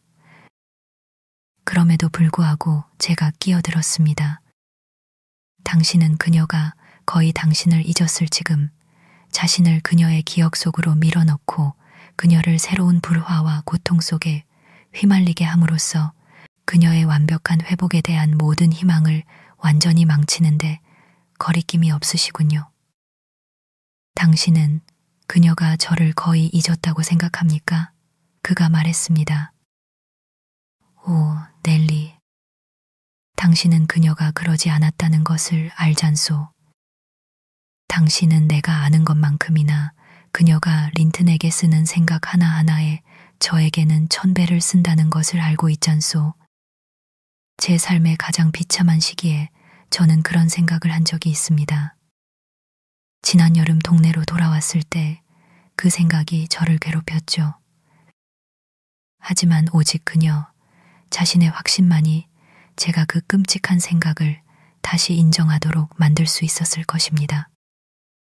그때는 린튼도 힌들리도 제가 꿈꿨던 모든 꿈도 아무것도 아닐 것입니다. 두 단어가 저의 미래를 포함할 것입니다. 죽음과 지옥, 그녀를 잃은 후의 존재는 지옥일 것입니다. 그럼에도 불구하고 그녀가 에드가 린튼의 애착을 저의 것보다 더 가치 있게 여긴다고 잠시라도 착각했던 저는 바보였습니다. 그가 그의 보잘것없는 존재의 모든 힘으로 사랑한다 해도 그는 제가 하루에 사랑할 수 있는 만큼 80년 동안 사랑할 수 없을 것입니다. 그리고 캐서린은 저만큼이나 깊은 심장을 가지고 있습니다. 그 말 구유말에게 물을 주는 통에 바다가 담길 수 있는 것처럼 그의 모든 애정이 그녀의 전체 애정을 독차지할 수는 없을 것입니다. 즉, 그는 그녀에게 그녀의 개나 말보다 겨우 한 단계 더 소중할 뿐입니다. 그는 저처럼 사랑받을 수 있는 존재가 아닙니다. 그가 가지지 않은 것을 그녀가 어떻게 그에게서 사랑할 수 있겠습니까? 캐서린과 에드가는 그 누구 못지않게 서로를 사랑하고 있어요. 이사벨라가 갑자기 활기를 띠며 소리쳤습니다. 아무도 그런 식으로 말할 권리가 없으며 저는 제 오빠가 폄하되는 것을 가만히 듣고 있지 않을 거예요. 당신의 오빠도 당신을 엄청나게 좋아하죠. 안 그렇습니까? 히스클리프가 경멸적으로 말했습니다. 그는 놀라운 민첩성으로 당신을 세상에 내던져 버리는군요. 그는 제가 고통받는 것을 모르고 있어요. 그녀가 대답했습니다. 제가 그에게 말하지 않았으니까요. 그럼 당신은 그에게 무언가를 말하고 있었군요. 편지를 썼단 말이죠? 제가 결혼했다고 말하기 위해 편지를 썼어요. 당신이 그 쪽지를 봤잖아요. 그 후로는 아무것도 없소? 없어요. 우리 젊은 아가씨가 상황 변화 때문에 몹시 안 좋아 보이는군요. 제가 말했습니다. 누군가의 사랑이 그녀의 경우에 부족하다는 것이 분명합니다. 누구의 사랑인지는 짐작할 수 있지만 아마 말하지 않는 것이 좋겠지요. 저는 그것이 그녀 자신의 사랑이라고 짐작해야겠소. 히스클리프가 말했습니다. 그녀는 완전히 게으름뱅이로 타락하고 있소. 그녀는 저를 기쁘게 하려는 노력을 놀라울 정도로 일찍 포기했소. 믿기 어려울지 모르지만 결혼한 바로 다음 날 아침에 그녀는 집에 가고 싶다고 울고 있었소. 하지만 그녀는 지나치게 깔끔하지 않기 때문에 이 집에 훨씬 더 잘 어울릴 것이요. 그리고 나는 그녀가 밖으로 돌아다니며 저에게 불명예를 안기지 않도록 조심할 것이요. 글쎄요, 날이 제가 반박했습니다. 히스클리프 부인은 돌봄을 받고 시중을 받는데 익숙하고 모두가 기꺼이 봉사하는 외동딸처럼 자랐다는 것을 고려해 주시기를 바랍니다. 당신은 그녀에게 주변을 깨끗하게 정리할 한여를 두어야 하고 그녀를 친절하게 대해야 합니다. 에드가 씨에 대해 당신이 어떻게 생각하든 그녀가 강한 애정을 가질 능력이 있다는 것을 의심할 수 없습니다. 그렇지 않다면 그녀가 이전 집의 우아함, 편안함, 친구들을 버리고 당신과 함께 이 황무지 같은 곳에 만족하며 정착하지는 않았을 테니까요. 그녀는 착각 속에서 그것들을 버렸소. 그가 대답했습니다. 저에게서 낭만적인 영웅을 상상하고 저의 기사도적인 헌신에서 무한한 관용을 기대했지. 그녀가 제 성격에 대해 터무니없는 생각을 고집하고 그녀가 품었던 잘못된 인상에 따라 행동하는 것을 보니 저는 그녀를 이성적인 존재로 보기가 어렵소. 하지만 마침내 그녀가 저를 알기 시작했다고 생각합니다. 저는 처음에 저를 자극했던 그 어리석은 미소와 찡그림을 느끼지 못하오. 그리고 그녀의 열광과 그녀 자신에 대한 저의 의견을 말했을 때 제가 진심이었다는 것을 분별하지 못하는 무감각함도 말이오. 제가 그녀를 사랑하지 않는다는 것을 발견한 것은 놀라운 통찰력의 노력이었소. 한때는 어떤 교훈도 그녀에게 그것을 가르칠 수 없을 것이라고 믿었었지. 그런데도 그것을 제대로 배우지 못했소. 왜냐하면 오늘 아침 그녀는 제가 마침내 자신이 저를 미워하게 만드는 데 성공했다는 끔찍한 소식을 발표했기 때문이오. 정말 헤라클레스의 노역이었소. 만약 그것이 달성되었다면 저는 감사해야 할 이유가 있소. 이사벨라, 당신의 주장을 믿을 수 있소? 당신이 저를 미워하는 것이 확실하오? 제가 반나절 동안 당신을 혼자 내버려두면 당신은 다시 저에게 한숨 쉬고 애원하며 오지 않을 것이오. 나는 아마 당신이 사람들 앞에서 제가 온전히 다정하게 보이기를 바랐을 것이라고 생각하오. 진실이 드러나는 것은 그녀의 자존심에 상처를 주니까. 하지만 누가 알든 상관없소. 그 열정은 온전히 한쪽에만 있었고 저는 그녀에게 그것에 대해 단 한 번도 거짓말을 하지 않았소. 그녀는 제가 속이는 듯한 다정함을 조금이라도 보였다고 비난할 수 없소. 그랜지에서 나왔을 때 그녀가 본 첫 번째 행동은 그녀의 작은 개를 매달아 죽이는 것소. 그리고 그녀가 개를 위해 간청했을 때 제가 내뱉은 첫 마디는 그녀에게 속한 모든 존재를 단 한 명을 제외하고 매달아 죽이고 싶다는 소망이었소. 아마도 그녀는 그 예외가 자신이라고 생각했을 수도 있소. 하지만 어떤 잔혹함도 그녀를 역겹게 하지 못했소. 저는 그녀의 소중한 몸만 안전하다면 그녀는 잔혹함에 대한 타고난 감탄을 가지고 있다고 생각하오. 자, 저 불쌍하고 노예 같고 비열한 암캐가 제가 그녀를 사랑할 수 있다고 꿈꾼 것이 순수한 바보짓의 극치가 아니었소? 넬리, 당신의 주인에게 말하시오. 제가 평생 그녀만큼 비열한 존재를 만나본 적이 없다고. 그녀는 심지어 린튼이라는 이름마저 더럽히고 있소. 그리고 저는 때때로 그녀가 견딜 수 있는 것에 대한 실험에서 순전히 창의력이 부족해서 마음이 누그러졌고 그녀는 여전히 수치스럽게 굴종하며 기어 돌아오지. 하지만 그에게 또한 그의 형제와 권위 있는 마음을 편안하게 가지라고 전하시오. 저는 법의 한계를 엄격히 지키고 있소. 저는 지금까지 그녀가 이혼을 요구할 수 있는 아주 작은 권리도 주지 않았소. 그리고 더 중요한 것은 그녀는 우리를 갈라놓는 것을 아무에게도 감사하지 않을 것이오. 그녀가 가고 싶다면 갈 수 있소. 그녀의 존재로 인한 귀찮음이 그녀를 괴롭히는 것에서 얻는 만족보다 더 크니까. 히스클리프 씨, 제가 말했습니다. 이것은 미치광이의 이야기입니다. 당신의 아내는 당신이 미쳤다고 확신하고 있을 가능성이 높습니다. 그리고 그 이유 때문에 그녀는 지금까지 당신을 견뎌왔을 것입니다.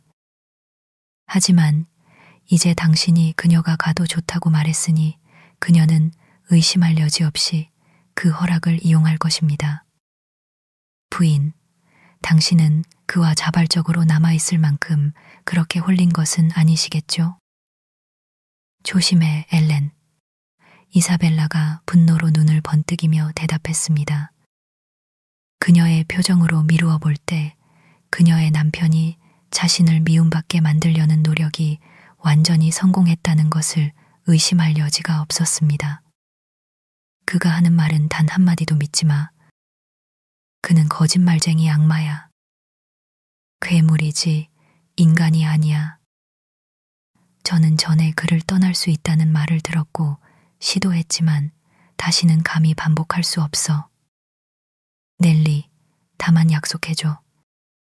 그의 이 악명 높은 대화의 단 한마디도 내 오빠나 캐서린에게 언급하지 않겠다고. 그가 무엇을 주장하든 그는 에드가를 절망으로 몰아넣고 싶어해. 그는 나를 결혼한 목적이 그에게 권력을 얻기 위함이라고 말했어. 그리고 그는 그것을 얻지 못할 거야. 내가 먼저 죽을 거야. 나는 그저 그가 그의 악마 같은 신중함을 잊고 나를 죽여주기를 바라. 내가 상상할 수 있는 유일한 즐거움은 죽거나 그가 죽는 것을 보는 거야. 됐소, 당분간은 그만하면 됐소. 히스클리프가 말했습니다. 법정에서 요청받으면 그녀의 말을 기억하시오, 넬리. 그리고 저 얼굴을 잘 보시오. 그녀는 제가 원하는 지점에 가까워지고 있소. 안 되겠소. 이사벨라, 이제 당신은 당신 자신의 보호자가 될 자격이 없소. 그리고 당신의 법적인 보호자인 제가 그 의무가 아무리 불쾌할지라도 당신을 제 감시하에 두어야겠소. 위층으로 올라가시오. 넬리 딘에게 사적으로 할 말이 있소. 그 길이 아니오. 위층으로 가라고 했잖소, 아가씨.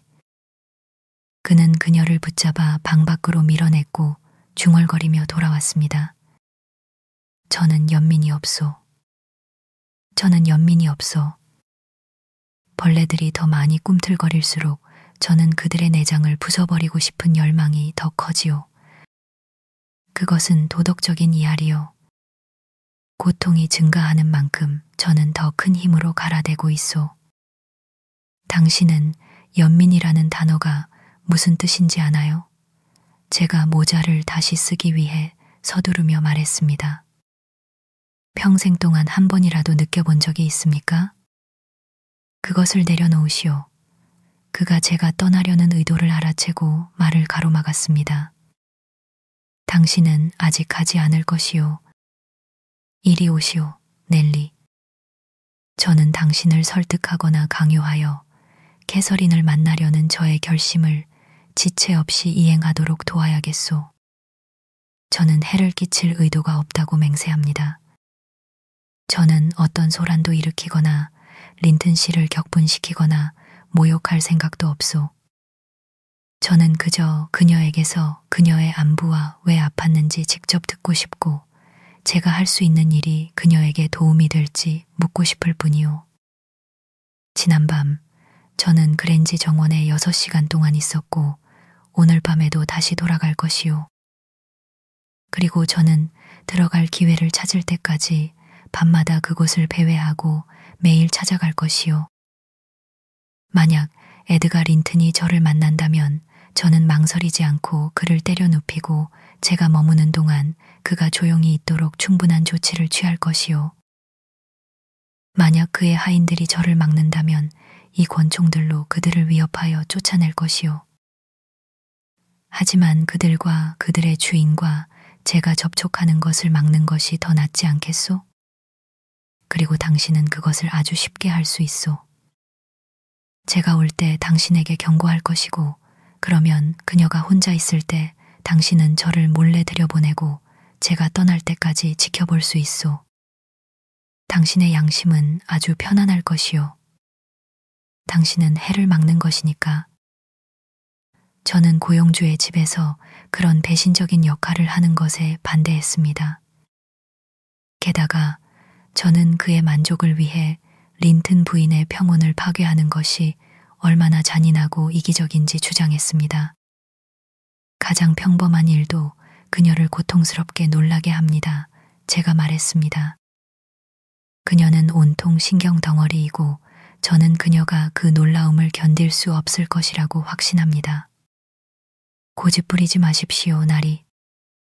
그렇지 않으면 저는 당신의 계획을 주인님께 알려야 할 의무가 생길 것입니다. 그러면 그는 그런 부당한 침입으로부터 그의 집과 거주자들을 보호하기 위한 조치를 취할 것입니다. 그렇다면 저는 당신을 확보하기 위한 조치를 취할 것이요. 이 여자야, 히스클리프가 소리쳤습니다. 당신은 내일 아침까지 황무지 농장을 떠나지 못할 것이요.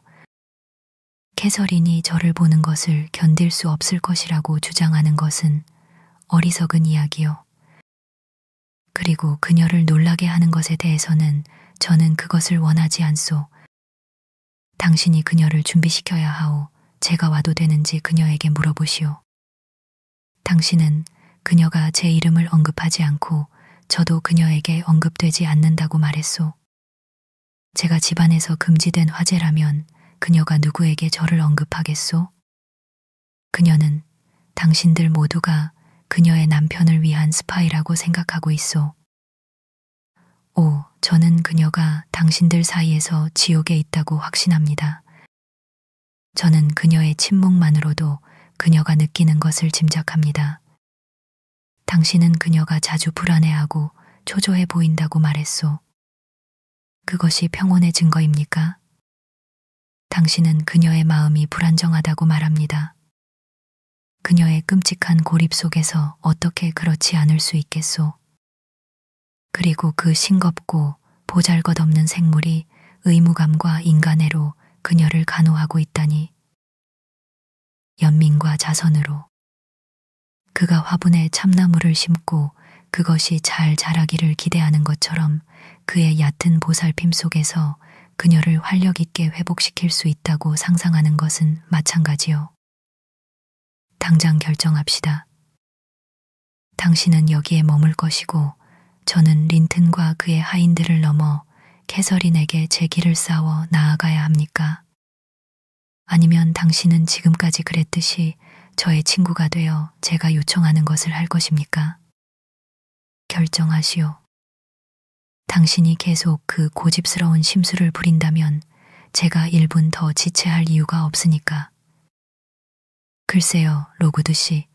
저는 논쟁하고 불평했으며 단호하게 50번이나 거절했습니다. 하지만 결국 그는 저에게 동의하도록 강요했습니다. 저는 그로부터 편지를 받아 제 부인께 전달하기로 약속했습니다. 그리고 만약 그녀가 동의한다면 린튼 씨가 집을 비우는 다음 기회에 그에게 알리기로 약속했고, 그러면 그가 와서 가능한 대로 들어올 수 있게 할 것이었습니다. 저는 그 자리에 없을 것이고 제 동료 하인들도 마찬가지로 자리를 비울 것이었습니다.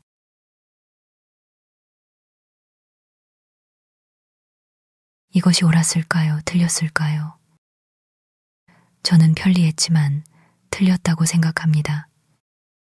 저는 제가 순응함으로써 또 다른 폭발을 막았다고 생각했습니다. 그리고 저는 그것이 캐서린의 정신질환에 긍정적인 전환점을 만들 수도 있다고 생각했습니다. 그러고 나서 저는 에드가 씨가 이야기를 전하는 저를 엄하게 꾸짖었던 것을 기억했고 자주 반복해서 이 신뢰 위반 그것이 그렇게 가혹한 명칭을 받을 만하다면 이 마지막이 될 것이라고 단언함으로써 이 문제에 대한 모든 불안감을 떨쳐내려고 노력했습니다.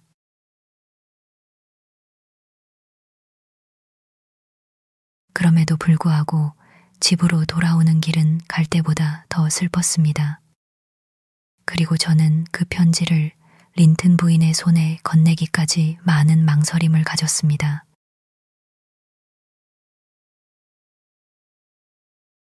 넬리디는 이야기를 중단하고 그런데 여기 케네스가 왔습니다. 제가 내려가서 나리께서 얼마나 더 좋아지셨는지 말씀드리겠습니다. 제 이야기는 말씀드렸듯이 지루하고 길지만 또 다른 아침을 보내는데 도움이 될 것입니다.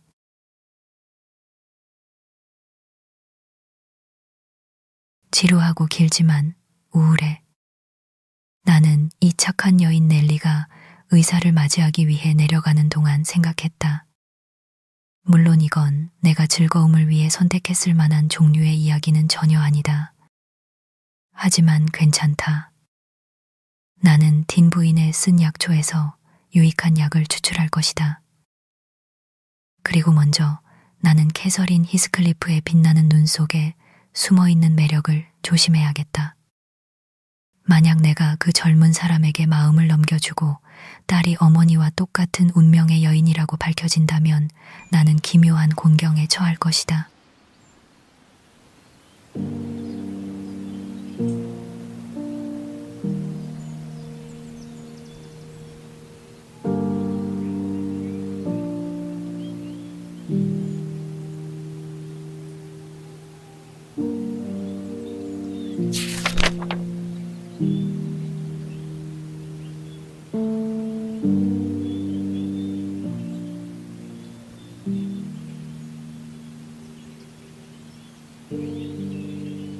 (15장)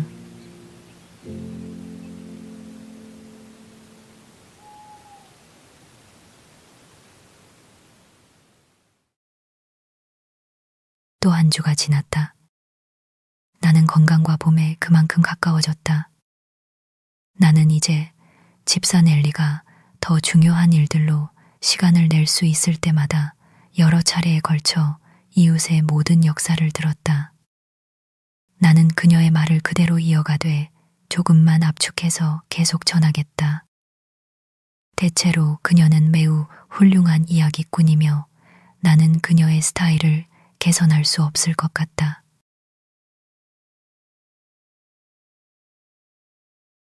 넬리가 다시 이야기를 시작했다.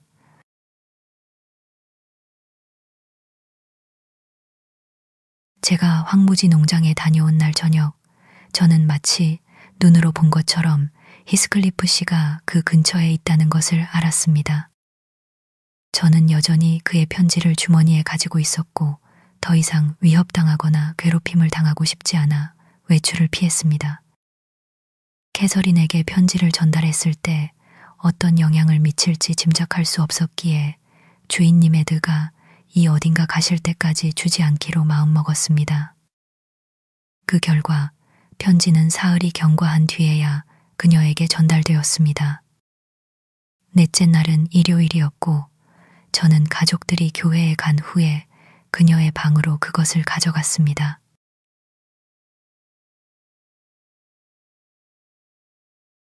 저와 함께 집을 지킬 하인 한 명이 남아 있었고 우리는 보통 예배 시간 동안 문을 잠그는 관례가 있었습니다.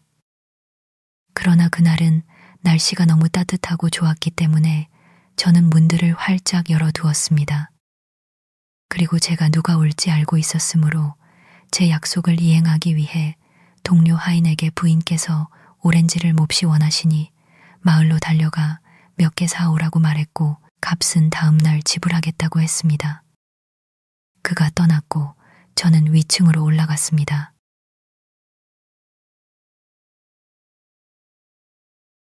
린튼 부인 캐서린은 평소처럼 열린 창문 안쪽에 헐렁한 흰색 드레스를 입고 어깨에 얇은 숄을 걸친 채 앉아 있었습니다. 그녀의 굵고 긴 머리카락은 병 초기에 부분적으로 제거되었고 이제는 자연스러운 머리 타래로 단순하게 비서 관자놀이와 목 위로 늘어뜨리고 있었습니다. 제가 히스클리프에게 말했듯이 그녀의 외모는 변해 있었습니다. 그러나 그녀가 침착할 때는 그 변화 속에 이 세상 것이 아닌 듯한 아름다움이 있는 듯했습니다. 그녀 눈의 번뜩임은 꿈결 같고 음울한 부드러움으로 바뀌었습니다. 그것들은 더 이상 주변의 사물들을 보고 있다는 인상을 주지 않았습니다. 그것들은 항상 너머를 그리고 아주 멀리 너머를 응시하는 듯 했습니다. 당신은 이 세상을 벗어난 곳을 바라본다고 말했을 것입니다. 게다가 그녀의 얼굴의 창백함은 살이 회복되면서 수척했던 모습은 사라졌지만 그녀의 정신 상태에서 비롯된 특유의 표정은 비록 그 원인을 고통스럽게 암시했지만 그녀가 불러일으키는 애처로운 흥미를 더했습니다. 그리고 저에게는 늘 그랬고 그녀를 보는 누구에게나 그랬을 것이라고 저는 생각합니다. 그것은 회복에 대한 명백한 증거들을 반박하며 그녀를 쇠퇴할 운명에 처한 사람으로 확신하게 했습니다.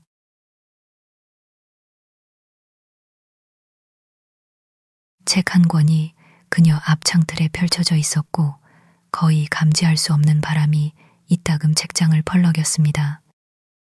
린튼 씨가 그것을 거기에 놓았을 것이라고 저는 믿습니다.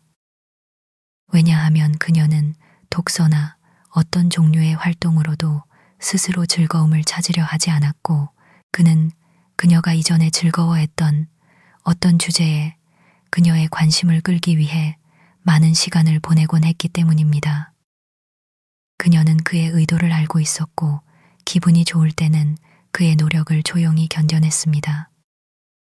다만 때때로 지친 한숨을 억누르거나 마침내는 가장 슬픈 미소와 키스로 그를 제지함으로써 그 노력이 소용없음을 보여줄 뿐이었습니다. 다른 때에는 그녀는 짜증스럽게 고개를 돌리고 손으로 얼굴을 가리거나 심지어 그를 화를 내며 밀어내기도 했습니다. 그러면 그는 아무 소용이 없다는 것을 알았기에 그녀를 내버려 두었습니다.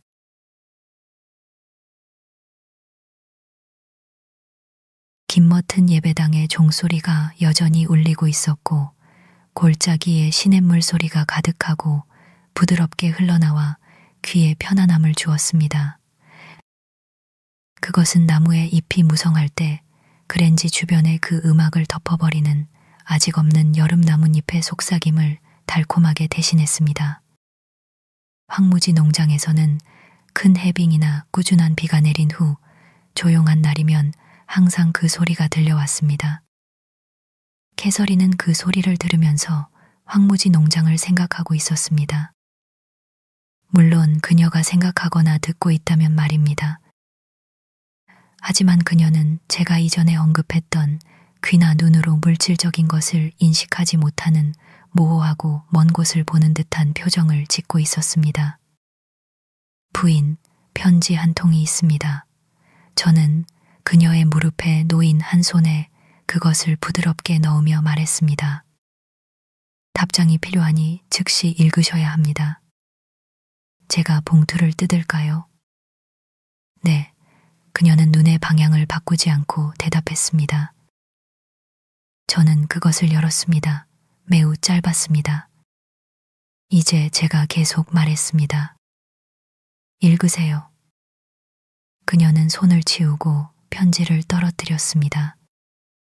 저는 그것을 그녀의 무릎에 다시 올려놓고 그녀가 눈길을 줄 때까지 기다렸습니다.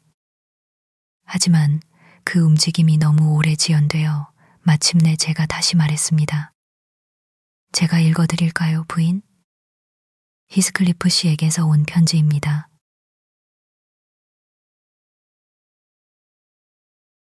그녀는 깜짝 놀랐고 기억의 문제로 얼룩진 섬광이 스쳤으며 생각을 정리하려고 애썼습니다.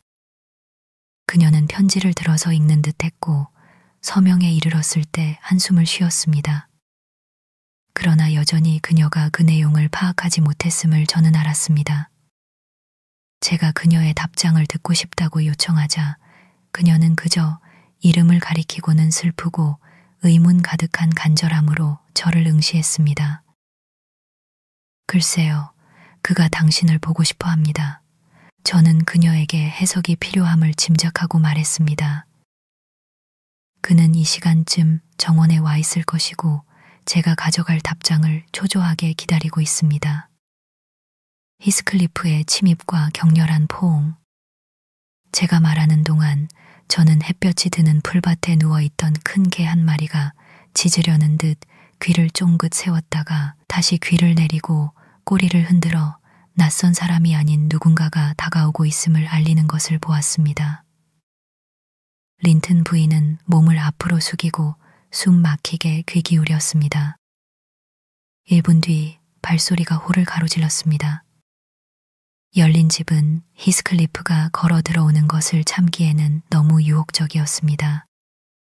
그는 제가 약속을 회피하려 한다고 생각하고 그래서 자신의 대담함에 의지하기로 결심했을 가능성이 가장 컸습니다. 캐서린은 긴장된 간절함으로 자신의 방 입구를 응시했습니다. 그는 바로 맞는 방을 찾지 못했습니다. 그녀는 저에게 그를 들어오게 하라는 몸짓을 했지만 제가 문에 도착하기도 전에 그가 방을 찾아냈고 한두 걸음에 그녀의 옆에 다가가 그녀를 팔로 꽉 잡았습니다.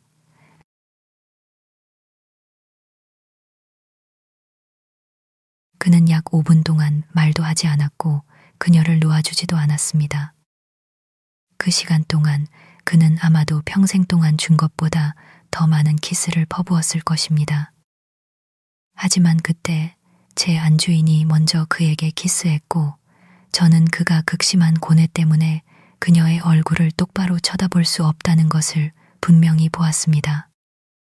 그가 그녀를 본 순간부터 저와 똑같은 확신 그녀가 궁극적으로 회복될 가망이 없으며 확실히 죽을 운명이라는 것, 이 글을 덮쳤던 것입니다.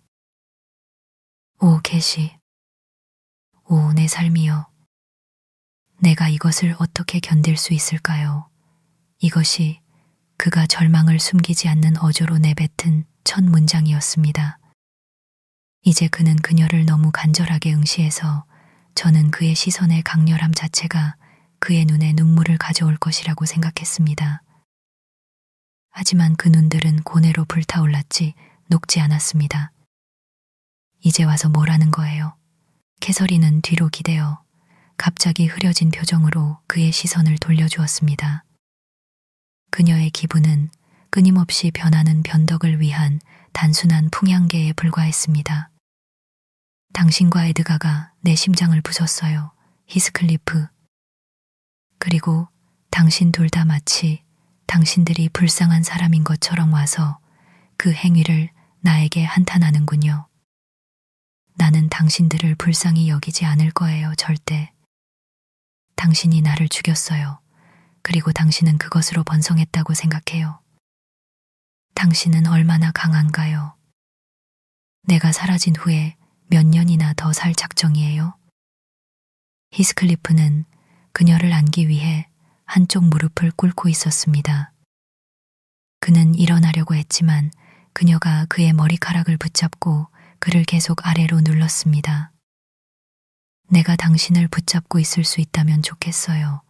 그녀는 쓰라리게 말을 이었습니다. 우리 둘 다 죽을 때까지. 나는 당신이 얼마나 고통받든 상관없어요. 나는 당신의 고통에 대해 아무렇지도 않아요. 왜 당신은 고통받으면 안 되나요? 나는 고통받고 있어요. 당신은 나를 잊을 건가요? 내가 땅속에 있을 때 당신은 행복할 건가요? 20년 후에 저것은 캐서린 언쇼의 무덤이야. 나는 오래전에 그녀를 사랑했고 그녀를 잃어 비참했지만 이제 다 지났어. 나는 그 이후로 많은 다른 사람들을 사랑했어. 내 아이들이 그녀보다 나에게 더 소중해. 그리고 죽을 때 나는 그녀에게 간다고 기뻐하지 않을 거야. 나는 그들을 떠나야 해서 슬플 거야 라고 말할 건가요, 히스클리프? 내가 당신처럼 미치기 전에 나를 고문하지 마시오. 그가 머리를 비틀어 풀면서 이를 갈며 소리쳤습니다.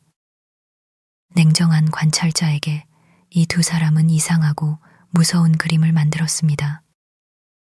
캐서린이 육체와 함께 도덕적인 성격까지 버리지 않는다면 천국이 그녀에게 추방의 땅이 될 것이라고 여길만 했습니다. 그녀의 현재 얼굴은 흰 뺨에 거친 아기를 담고 있었고 픽이 없는 입술과 번뜩이는 눈을 가졌습니다. 그리고 그녀는 움켜쥐었던 머리카락의 일부를 다친 손가락 속에 쥐고 있었습니다. 그녀의 동반자에 대해서는 한 손으로 몸을 일으키면서 다른 손으로 그녀의 팔을 잡았습니다. 그녀의 상태가 요구하는 부드러움이 그에게 너무 부족해서 그가 놓자마자 저는 그녀의 혈색 없는 피부에 4개의 뚜렷한 푸른 자국이 남는 것을 보았습니다. 당신이 죽어가고 있을 때 나에게 그런 식으로 말하다니 악마에 사로잡혔습니까? 그가 야만적으로 말을 이었습니다. 당신은 그 모든 말이 내 기억 속에 낙인 찍히고 당신이 나를 떠난 후 영원히 더 깊이 파고들 것이라는 것을 생각하지 않습니까? 당신이 내가 당신을 죽였다고 말하는 것은 거짓말이라는 것을 알고 있지요. 그리고 캐서린, 당신은 내가 내 존재를 잊는 것만큼이나 당신을 쉽게 잊을 수 있다는 것을 알고 있지 않습니까? 당신이 평화로울 동안 내가 지옥의 고통 속에서 몸부림칠 것이라는 사실이 당신의 지독한 이기심에게는 충분하지 않습니까? 나는 평화롭지 않을 거예요. 캐서린이 신음했습니다.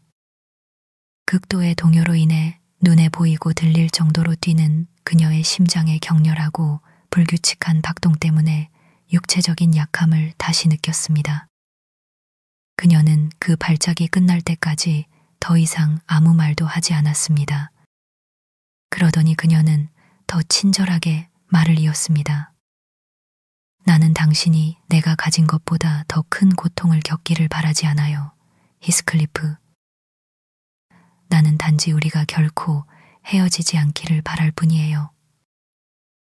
그리고 만약 나의 어떤 말이 나중에 당신을 괴롭힌다면 내가 지하에서 똑같은 고통을 느낀다고 생각하고 나 자신을 위해서라도 나를 용서해줘요. 이리 와서 다시 무릎 꿇어요. 당신은 내 평생 나를 해친 적이 없어요.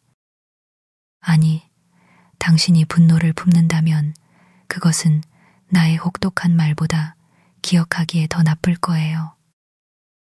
다시 이리 와주지 않을래요? 와줘요.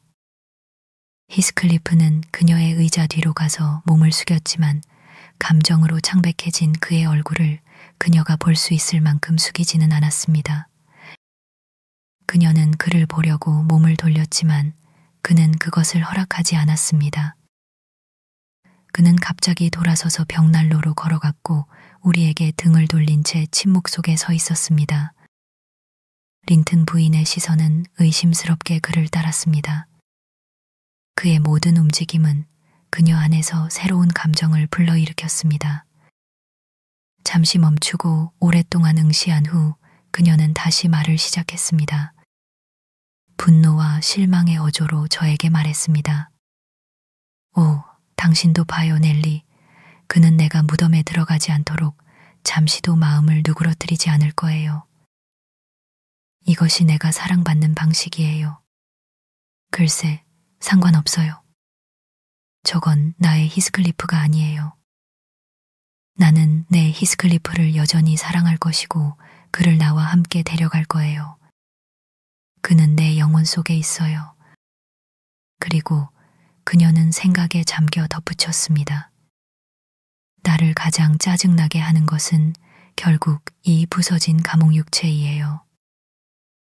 나는 여기에 갇혀 있는 것이 지겨워요. 나는 그 영광스러운 세계로 탈출하여 영원히 거기에 있기를 갈망하고 있어요.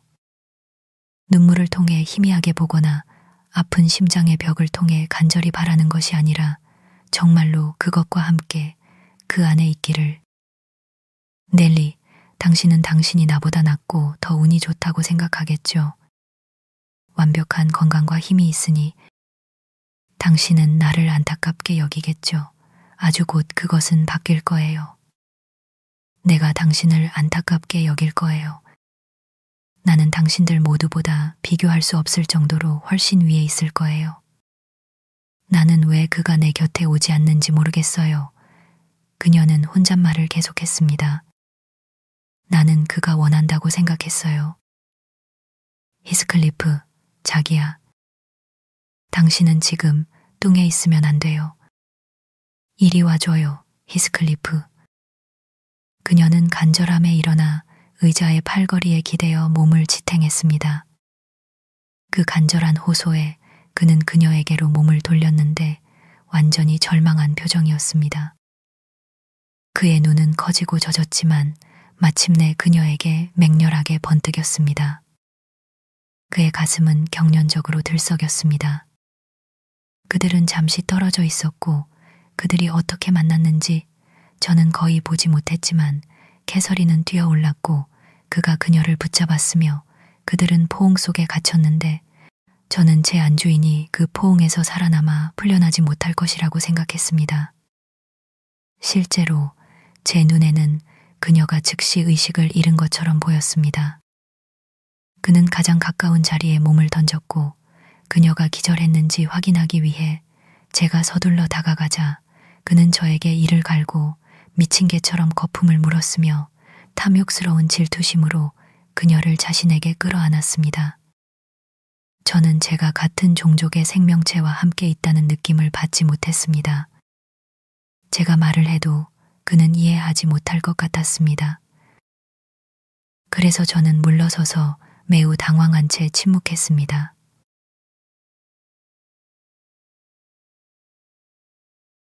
잠시 후 캐서린의 움직임이 저를 조금 안심시켰습니다.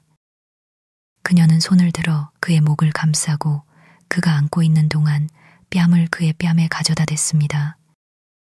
그도 이에 화답하여 그녀에게 광란적인 애무를 퍼부으며 거칠게 말했습니다. 당신은 당신이 얼마나 잔인했는지, 잔인하고 거짓되었는지 지금 저에게 가르치는군요. 왜 저를 경멸했습니까? 캐시, 왜 당신 자신의 심장을 배신했습니까? 저는 위로의 말이 하나도 없습니다. 당신은 이 일을 당해도 마땅합니다. 당신은 당신 자신을 죽였습니다. 예, 당신은 저에게 키스하고 울어도 좋습니다. 그리고 저의 키스와 눈물을 짜내도 좋습니다. 그것들은 당신을 시들게 할 것입니다. 당신을 저주할 것입니다. 당신은 저를 사랑했습니다. 그런데 당신이 저를 떠날 무슨 권리가 있었습니까? 저에게 대답해 보십시오. 당신이 린튼에게 느꼈던 그 보잘것없는 환상 때문에 비참함과 타락, 죽음, 그리고 하나님이나 사탄이 가할 수 있는 어떤 것도 우리를 갈라놓지 못했을 텐데 당신은 당신 자신의 의지로 그렇게 했습니다. 저는 당신의 심장을 부수지 않았습니다. 당신이 부쉈습니다. 그리고 그것을 부수면서 당신은 저의 심장도 부쉈습니다. 제가 강하다는 것이 저에게는 더 나쁘지요. 제가 살고 싶습니까? 당신이 맙소사, 당신의 영혼이 무덤에 있는데 어떤 삶을 살고 싶겠습니까? 나를 내버려둬요. 나를 내버려둬요. 캐서린이 흐느꼈습니다. 제가 잘못했다면 저는 그것 때문에 죽어가고 있어요. 그걸로 충분해요. 당신도 나를 떠났잖아요. 하지만 저는 당신을 비난하지 않을 거예요. 저는 당신을 용서해요. 저를 용서해줘요. 용서하기 어렵고 저 눈들을 바라보고 저 야윈 손들을 느끼는 것은 힘들군요. 그가 대답했습니다.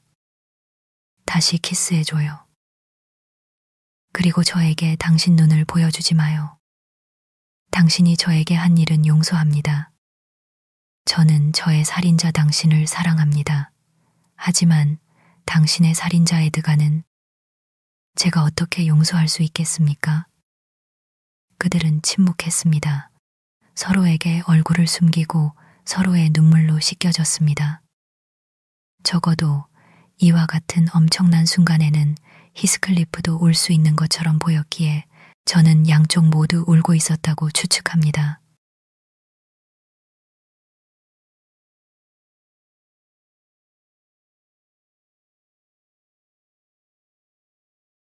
에드가의 귓가와 히스클리프의 도주.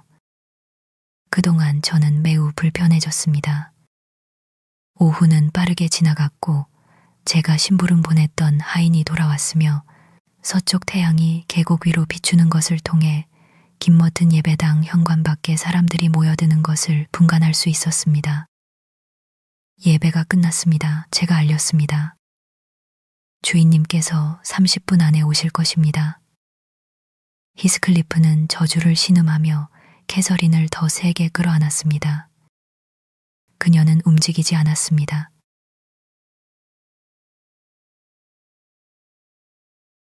얼마 지나지 않아 저는 하인들 무리가 부엌 쪽으로 길을 따라 올라오는 것을 보았습니다. 린튼 씨도 멀지 않았습니다. 그는 직접 문을 열고 천천히 거닐어 올라왔는데 아마도 여름처럼 부드럽게 불어오는 사랑스러운 오후를 즐기고 있었을 것입니다. 이제 그분이 여기 계십니다. 제가 외쳤습니다. 제발 서둘러 내려가세요. 앞 계단에서는 아무도 만나지 않을 겁니다. 빨리 서두르세요. 그리고 그분이 완전히 들어갈 때까지 나무들 사이에 계세요. 캐시, 나는 가야겠소. 히스클리프가 그의 연인의 팔에서 벗어나려고 애쓰며 말했습니다. 하지만 내가 살아있다면 당신이 잠들기 전에 다시 당신을 볼 것이요. 당신 창문에서 오야드도 벗어나지 않을 것이요. 당신은 가면 안 돼요. 그녀는 자신의 힘이 허락하는 한글을 단단히 붙잡으며 대답했습니다. 가지 말라고 내가 말했잖아요. 1시간만이라도 그가 간절히 애원했습니다. 1분도 안 돼요. 그녀가 대답했습니다. 나는 가야 하오. 린튼이 곧 올라올 것이요. 놀란 침입자가 고집했습니다. 그는 일어나 그녀의 손가락을 떼어내려 했을 것입니다. 그녀는 헐떡이며 꽉 매달렸습니다. 그녀의 얼굴에는 미친 듯한 결심이 있었습니다. 안 돼요. 그녀가 비명을 질렀습니다. 오, 가지 마세요. 가지 마세요. 마지막이에요. 히스클리프, 나는 죽을 거예요. 나는 죽을 거예요. 젠장할 바보 같으니. 저기 그가 오는군. 히스클리프가 다시 자리에 주저앉으며 소리쳤습니다. 조용히 해, 내 사랑. 나는 머물겠소. 그가 저를 쏜다고 해도 저는 축복을 입술에 담고 숨을 거둘 것이요. 그리고 그들은 다시 굳게 붙어 있었습니다. 저는 주인님이 계단을 올라오는 소리를 들었고 등에서 식은땀이 흘러내렸습니다. 저는 겁에 질렸습니다. 당신은 그녀의 헛소리를 들으려고 합니까? 제가 격정적으로 말했습니다. 그녀는 자신이 무슨 말을 하는지 모릅니다. 그녀가 스스로를 도울 지혜가 없다고 해서 당신이 그녀를 망칠 작정입니까? 일어나세요. 당신은 당장 자유로울 수 있어요. 당신이 했던 행동 중에서 가장 악마 같은 짓입니다. 우리 모두 끝장났어요. 주인님, 부인, 그리고 하인까지. 저는 손을 비틀며 소리쳤고 린튼 씨는 그 소리에 걸음을 재촉했습니다. 제가 동요하는 가운데 캐서린의 팔이 힘없이 떨어지고 머리가 숙여진 것을 보고 저는 진심으로 기뻤습니다. 그녀가 기절했거나 죽었구나 저는 생각했습니다. 훨씬 잘 됐어. 그녀가 주변 사람 모두에게 짐과 불행을 안겨주며 오래 끄는 것보다 죽는 것이 훨씬 낫다. 에드가는 놀라움과 분노로 창백해진 채 초대받지 않은 손님에게 달려들었습니다. 히스클리프는 의식을 잃은 듯 보이는 그녀의 몸을 그의 팔에 안겨줌으로써 모든 시도를 즉시 중단시켰습니다. 저것을 보시오. 그가 말했습니다. 당신이 악마가 아니라면 그녀를 먼저 도우시오. 그런 다음 저에게 말하시오. 그는 응접실로 걸어 들어가 앉았습니다. 린튼 씨가 저를 불렀고 큰 어려움 끝에 여러 방법을 동원하여 우리는 그녀가 감각을 되찾도록 하는데 성공했습니다. 하지만 그녀는 완전히 혼란스러웠습니다. 그녀는 한숨 쉬고 신음했으며 아무도 알아보지 못했습니다. 에드가는 그녀에 대한 걱정 때문에 그녀의 미운 친구를 잊었습니다. 저는 잊지 않았습니다. 저는 가장 빠른 기회에 그에게 가서 떠나라고 간청했습니다. 캐서린이 더 좋아졌고 아침에 제가 그녀가 밤을 어떻게 보냈는지 알려주겠다고 단언했습니다. 저는 밖으로 나가는 것을 거부하지 않을 것이요. 그가 대답했습니다. 하지만 저는 정원에 머물 것입니다. 그리고 넬리, 내일 당신의 약속을 지키시오. 저는 저 낙엽송 아래에 있을 것입니다. 명심하시오. 그렇지 않으면 린튼이 있든 없든 제가 다시 방문할 것이요. 그는 반쯤 열린 방문을 통해 빠른 시선을 던져 제가 말한 것이 겉으로는 사실임을 확인하고 마침내 그 불운한 존재는 집을 떠났습니다.